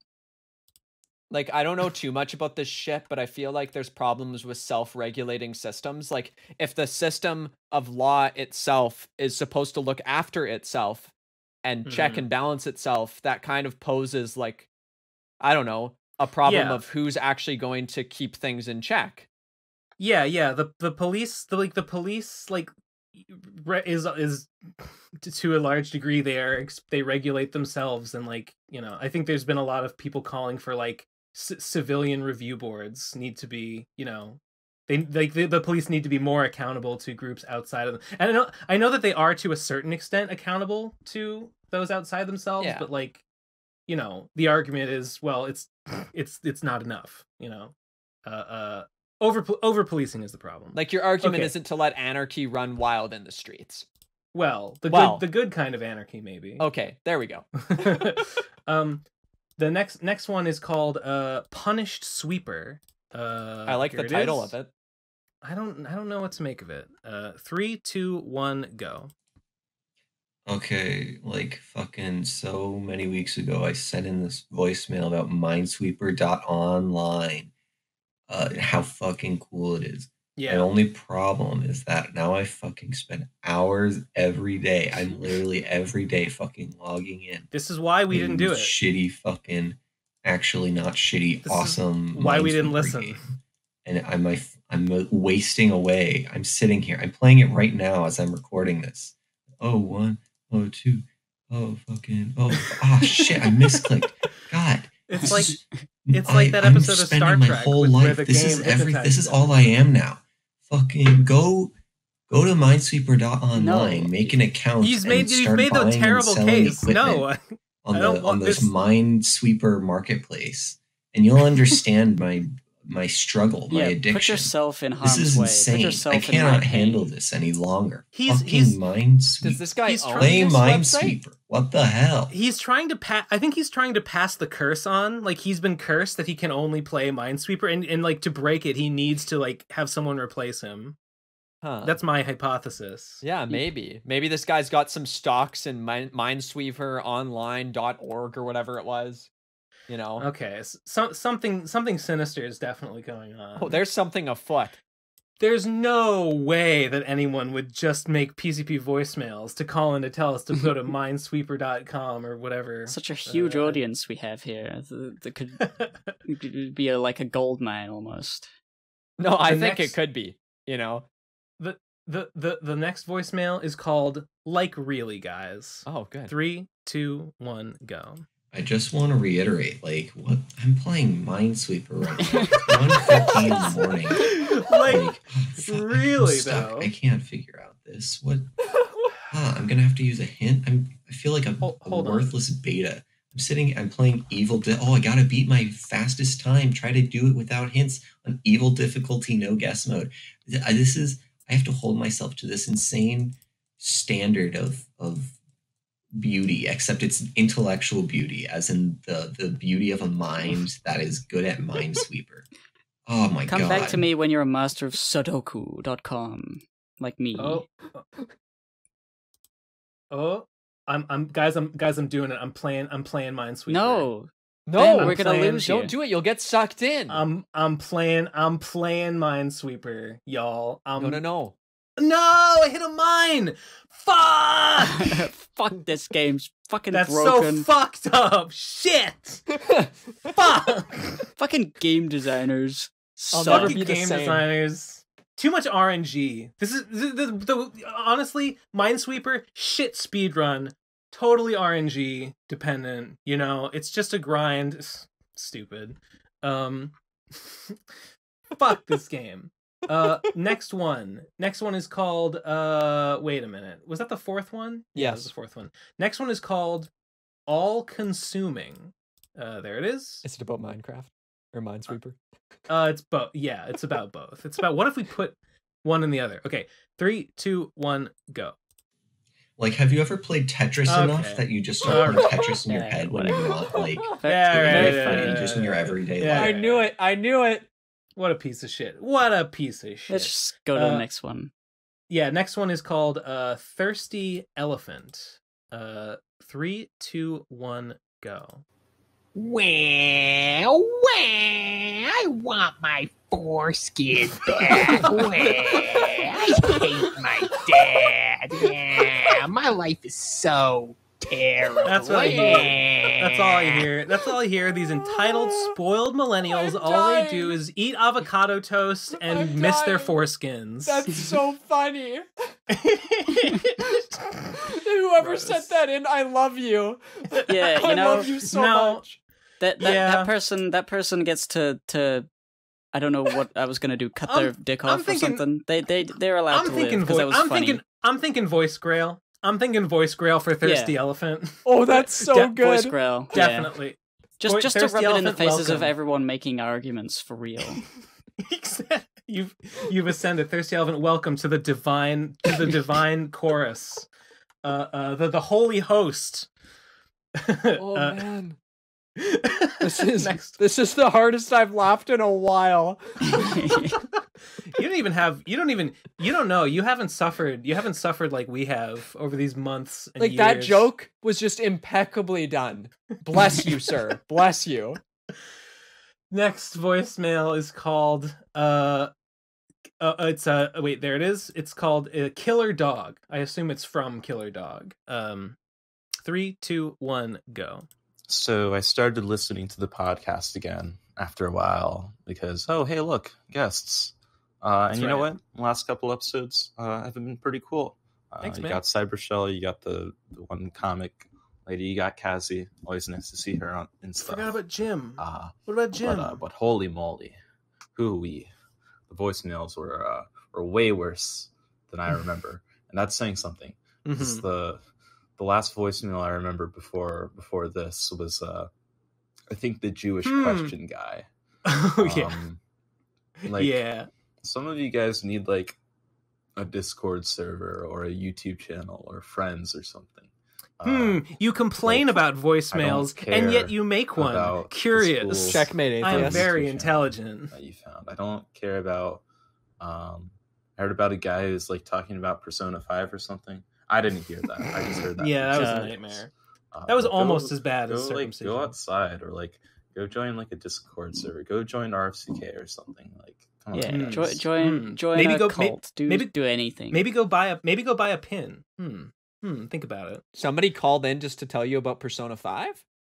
There was a guy who like every week for a while he would make like 1 or 2 voicemails just like being like, okay, no guys, like I really want to explain how much I like Persona 5. And then he'd call back next week and he'd be like, we just wouldn't and he'd be like, it. all right, I didn't really explain it clearly, but what I really like about Persona 5 is this. Just make a YouTube video, goddammit. That's right. Like 100,000% more use of your time. Better use. That's true. That's probably somebody who's talked to all their friends about it, and all their friends are like, yeah, whatever, I'll play it. Maybe I won't. And then they're desperate and they're like, I need to know I've had an impact as far as Persona 5 playing is concerned in this world. And sir, if you are listening or watching this, I have played Persona 5, and let me tell you, I will carry the mantle. I will call in every week to try to explain. You know, that underrated classic Persona 5, like no one appreciates it. Nobody's played it. It's ridiculous. Yeah. And I gotta do something about it. Next one is called Let's Go. 3, 2, 1, go. Hello, and welcome to Base Saints by Illuzon. You begin with the saga of Saint Benedict, the neat who could. Benedict, or Ben for short, was a 5th century rich family Italian man who got sent to be educated in Rome. But Jesus Christ, was Rome disgusting. Everybody just fucking sucking, drinking and eating all the time. That just wasn't our boy Ben's vibe at all. But it is, though. Rather than have a good time hating himself, he decided he'd rather stay a god-pilled dum-dum minimalist in a small village in the middle of nowhere. Well, that was pretty good living until he got accidentally god famous in the dumbest way possible. Crash went the ceramic sieve. Benedict repaired it, but everybody was like, yo, everybody knows you don't just repair ceramics. He must have prayed it together. Well, and so they started simping to your young band 24/7. We're listening to like a 1970s children's performer. Stand it. He saw only a single path leading to everyone finally leaving him alone. Become a cave living neat deep in the heart of the mountains. Part 1. Did I miss something? No. I think Illuzon just wanted to deliver us the life story of Saint Benedict with some dramatic flair, and he did it. Yeah, he did it. Wow. Yeah. Well, now you know, everyone. I hope that was educational for you.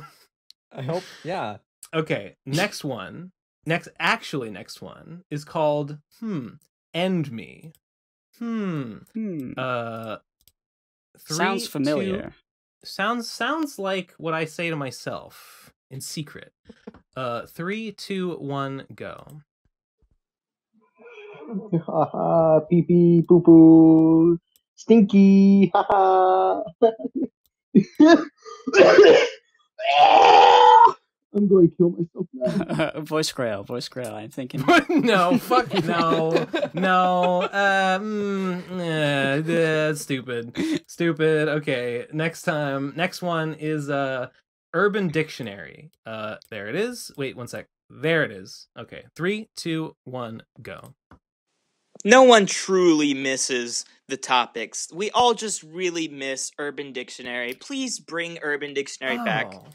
You know it what? was the best part of the PCP. You know what? That's fair. And you might be like, well, but But episode the best part of the PCP is this part, and you're wrong. It was always the Urban Dictionary. You've been lied to. Episode 23 is just okay.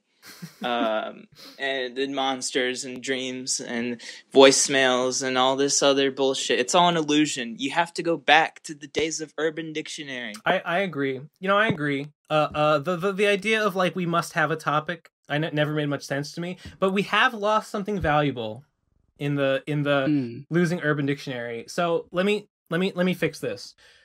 Urban Dictionary defines circumcision as to remove a male's foreskin. So that's pretty straightforward. I hope everyone is amused. Wait, are there, surely there's some other definitions. There's usually like secondary ones, right? Are there any funny ones? No. Wait. Next one. What happens when ignorant parents are jealous of their beautiful child? Followed by a barbaric and cruel act of cutting someone's foreskin off his cock. It's what needs to be illegal, except for really, really bad medical conditions. Parents should not have the right to circumcise their sons. We've Circumcision punked is wrong. We've punked ourselves by listening to yet another opinion. Wait, and then this one has a dramatic reenactment. American Christian father, when our son is born, we're gonna circumcise him. American Christian mother, I agree. He needs a circumcision. American Christian father, it would be painful. At least he won't remember any of it. When their son is born, he got circumcised. Doctor, cuts dick. Baby, ah! The baby cried for 2 weeks. Oh. There. Okay, can I ask, how did circumcision come up the first time? It was just someone asked in a voicemail about what we thought about it. Little did they know. People didn't like my answer. What they had done. Yeah, they know. They know what they fucking did. Next one is next. This one's on thin ice. Next one is called Is Digifuda. Oh. 3, 2, 1, go. Assuming Digi still has her Phimos' cock, would she be considered Fuda at this point? Just need to do some research so I can get all my Galboro tags in order. I feel like this is gonna.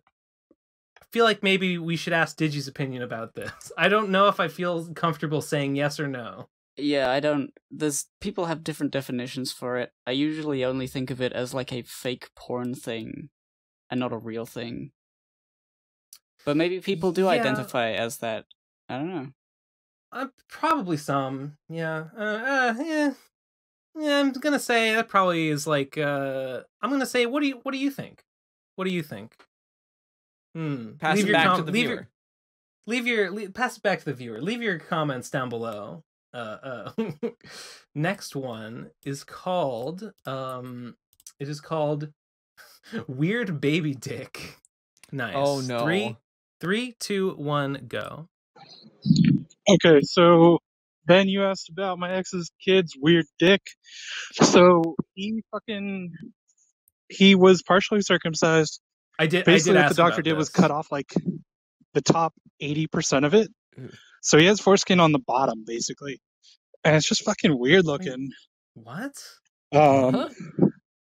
Also, for Digi, it's easier for me, at least, to suck a dick when I don't have to like navigate the foreskin with my tongue, even though that's kind of neat. Right. But docking's pretty cool. Docking is fucking epic. Okay. So at first I thought he meant that he cut off like the 80% of the dick, but I don't think that. I think what he's saying is that the doctor didn't cut off the entire foreskin, but only like the top 80% of it. Oh, I thought he meant like 80% down the shaft. That's what I thought too, but I don't. No. I think because if you cut down the shaft, like that's not foreskin, that's just skin. Yeah. So that would be I a think fuck it's up. just. So by the botched circumcision here was that he's not circumcised enough. So I mean, I would maybe consider like finishing the job at that point. They're in no man's land. Yeah. I mean, I'm sure it. I'm trying to imagine what that would even look like. I mean, I'm sure it works fine. Just kind of like a flap on the bottom of like. Yeah, it's. I didn't realize people had such strong opinions about this because I have like a weird rant I've told my poor friends that they have to listen to about how I hate circumcision, but like I'm not going to subject you to that. I just wanted to don't. No, we've had enough. Yeah. I just wanted to let you know that I didn't realize this was such a hot topic among the people.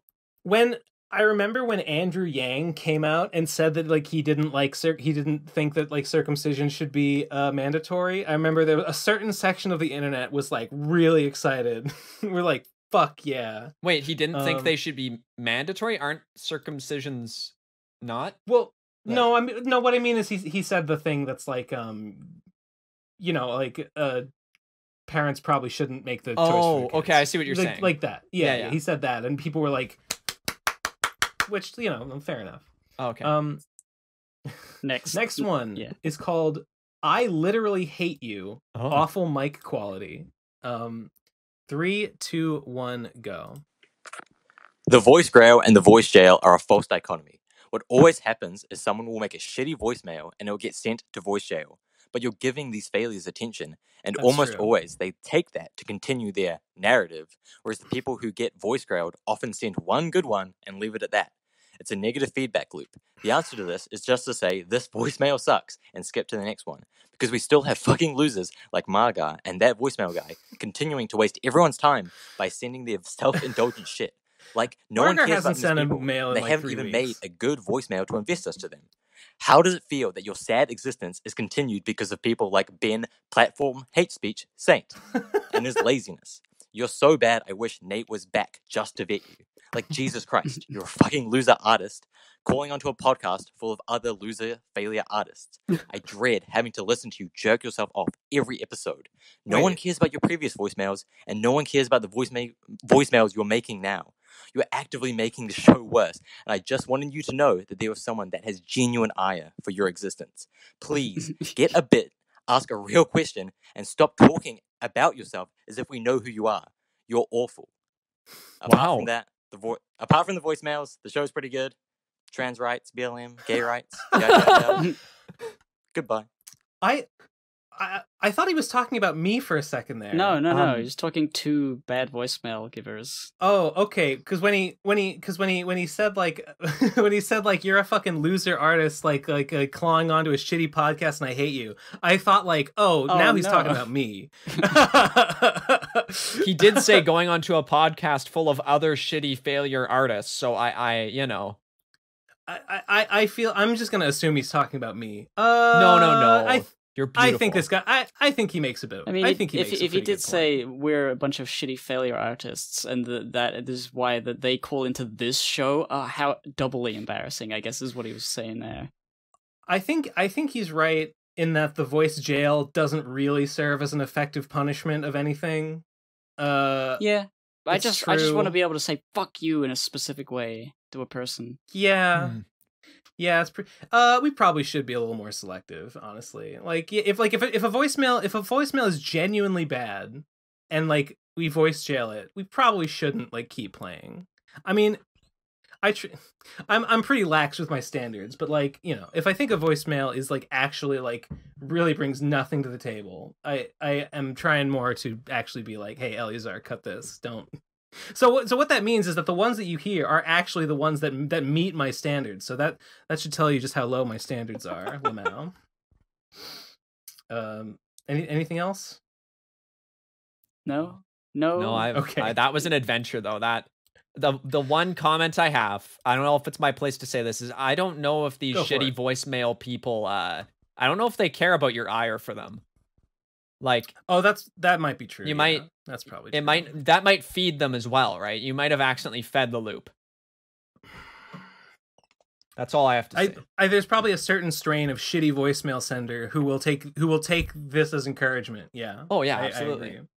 It's really inescapable. It's an inescapable cycle. Yeah. Cycle of violence. The next one is called Irish Ninja. 3, 2, 1, go. I think I know who this is. So you had the Irish Samurai on last week? I don't care what kind of gay lore shit is going on. Fuck that guy. That's an offensive stereotype. Terrible What a accent. shit accent. Me and all my homies in the Japanese IRA, we're gonna fuck him up. My question: what is the most appealing and least appealing accent?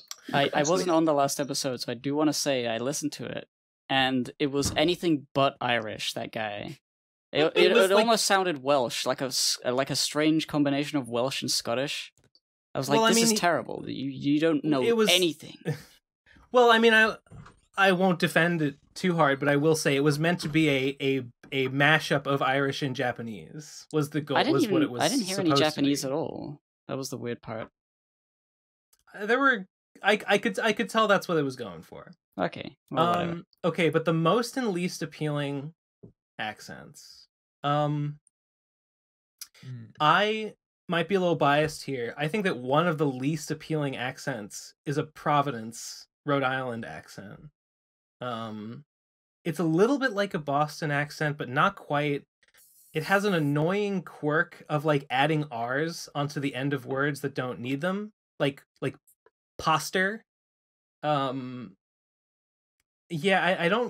I can't really do a good impression of it, but like, it's not like people from like South Boston have like a really strong pak the ka, like you can really tell the Providence accent is not usually that pronounced. Like it's sometimes hard to identify, but like when I hear that extra R, I'm like, ugh.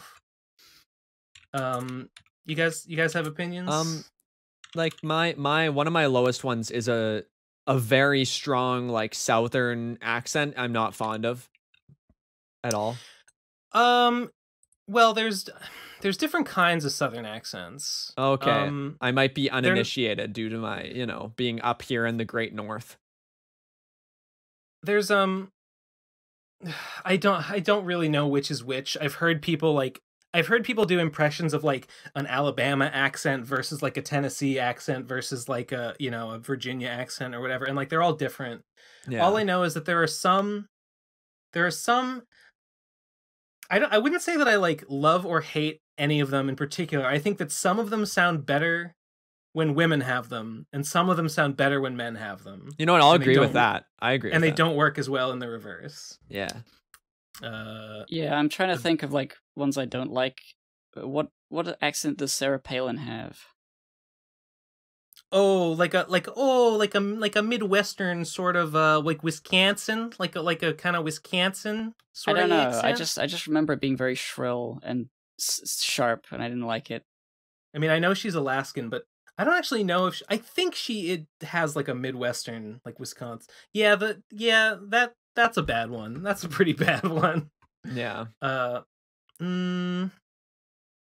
I feel like it's less about specific accents and more how accents combine with people's like voice types, where you'll hit one where they have this pitch or like tone to their voice combined with the accent that's just no good. I like Irish accents. Oh yeah, me too. That's pretty good. I'm trying to think if there's any that I particularly like. Irish is good generally. I'm trying to think of like what is. They said attractive voices, right? Yeah.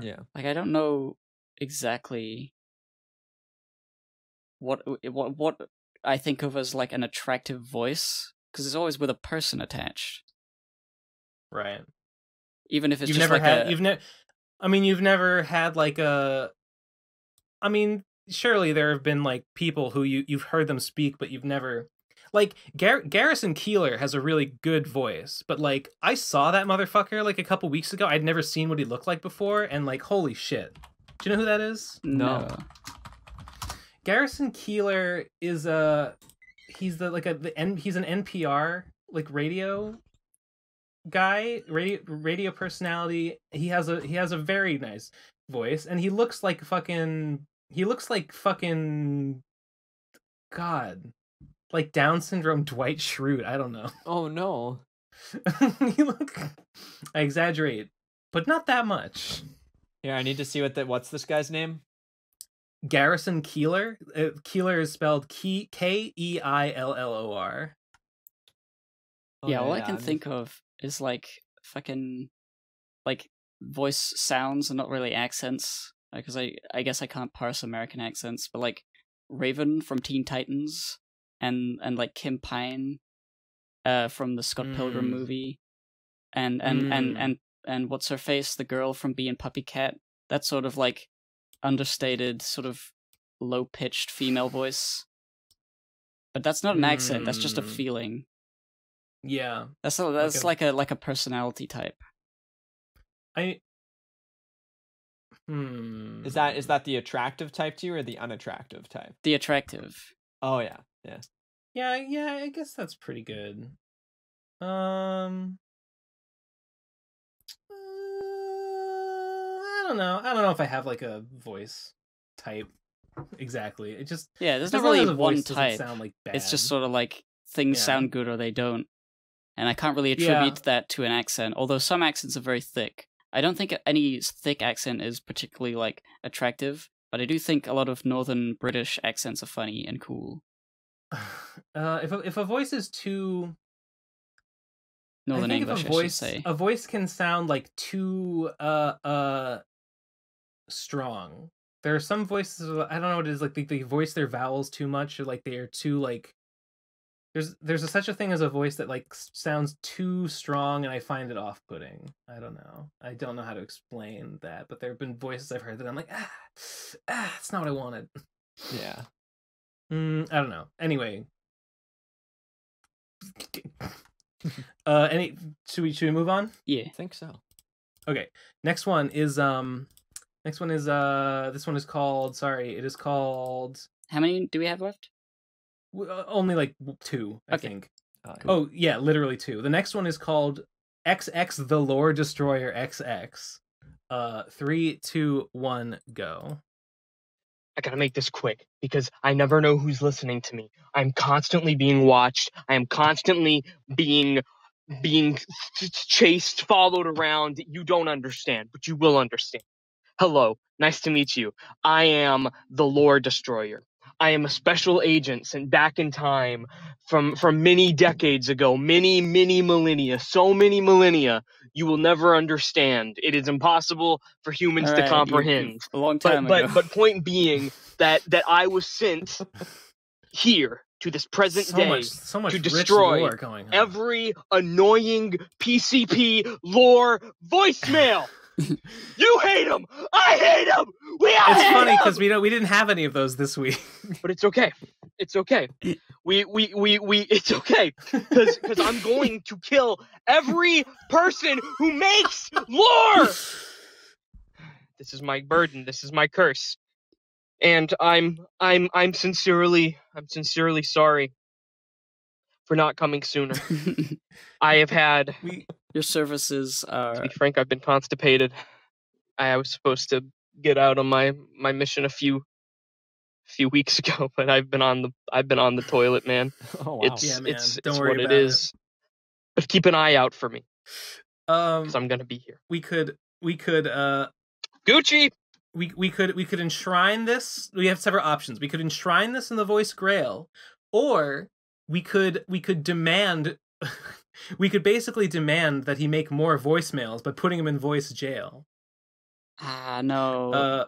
I don't. Now that the meta has shifted, if that's the case, then the jail will be more sought after. There'll people be coming in saying, I'm stupid, you hate me, now put me in the jail, and they'll come back. You say that's a shit. I feel like it's always kind of been like that. Yeah, I guess. All right, Lore Destroyer, we will be watching the skies for your signal. Good screaming. This is the last one. Oh. This one is called Cross. Got my wisdoms pulled. 3, 2, 1, go. I got my wisdom teeth removed a couple of days ago, and for the first 48 hours after the surgery, I was actually doing pretty fine, but throughout day 3, I've been extremely nauseous and lightheaded. Obviously, I'll feel better by the time you're hearing this, but nonetheless, I'm curious if any of you guys have gotten your wisdoms pulled, and if so, how is the recovery? I feel like Am I crazy? I feel like I got asked this, like, not that long ago. Maybe even on the show. I don't think it was on the show, but I had wisdom teeth coming in, and for some reason they said, yeah, you can keep them.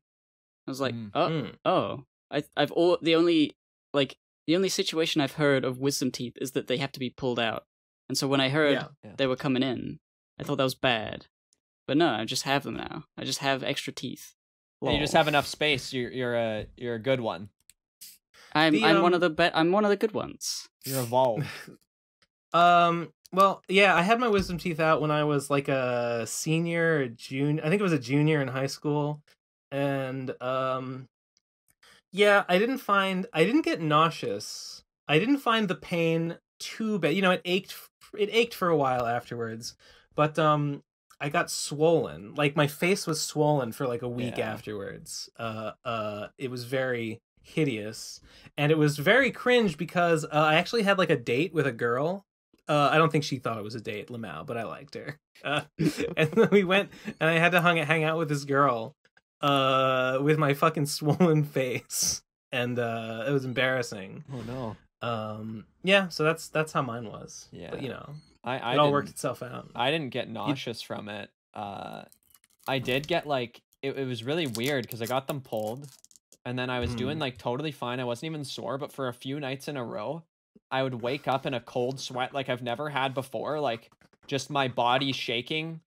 And I'm pretty sure I was like fighting off some sort of infection, but at the time I was like, it's fine. I'm sure it's fine. And I just kind of lived my life, and I'm still here today. So good luck with your wisdom teeth.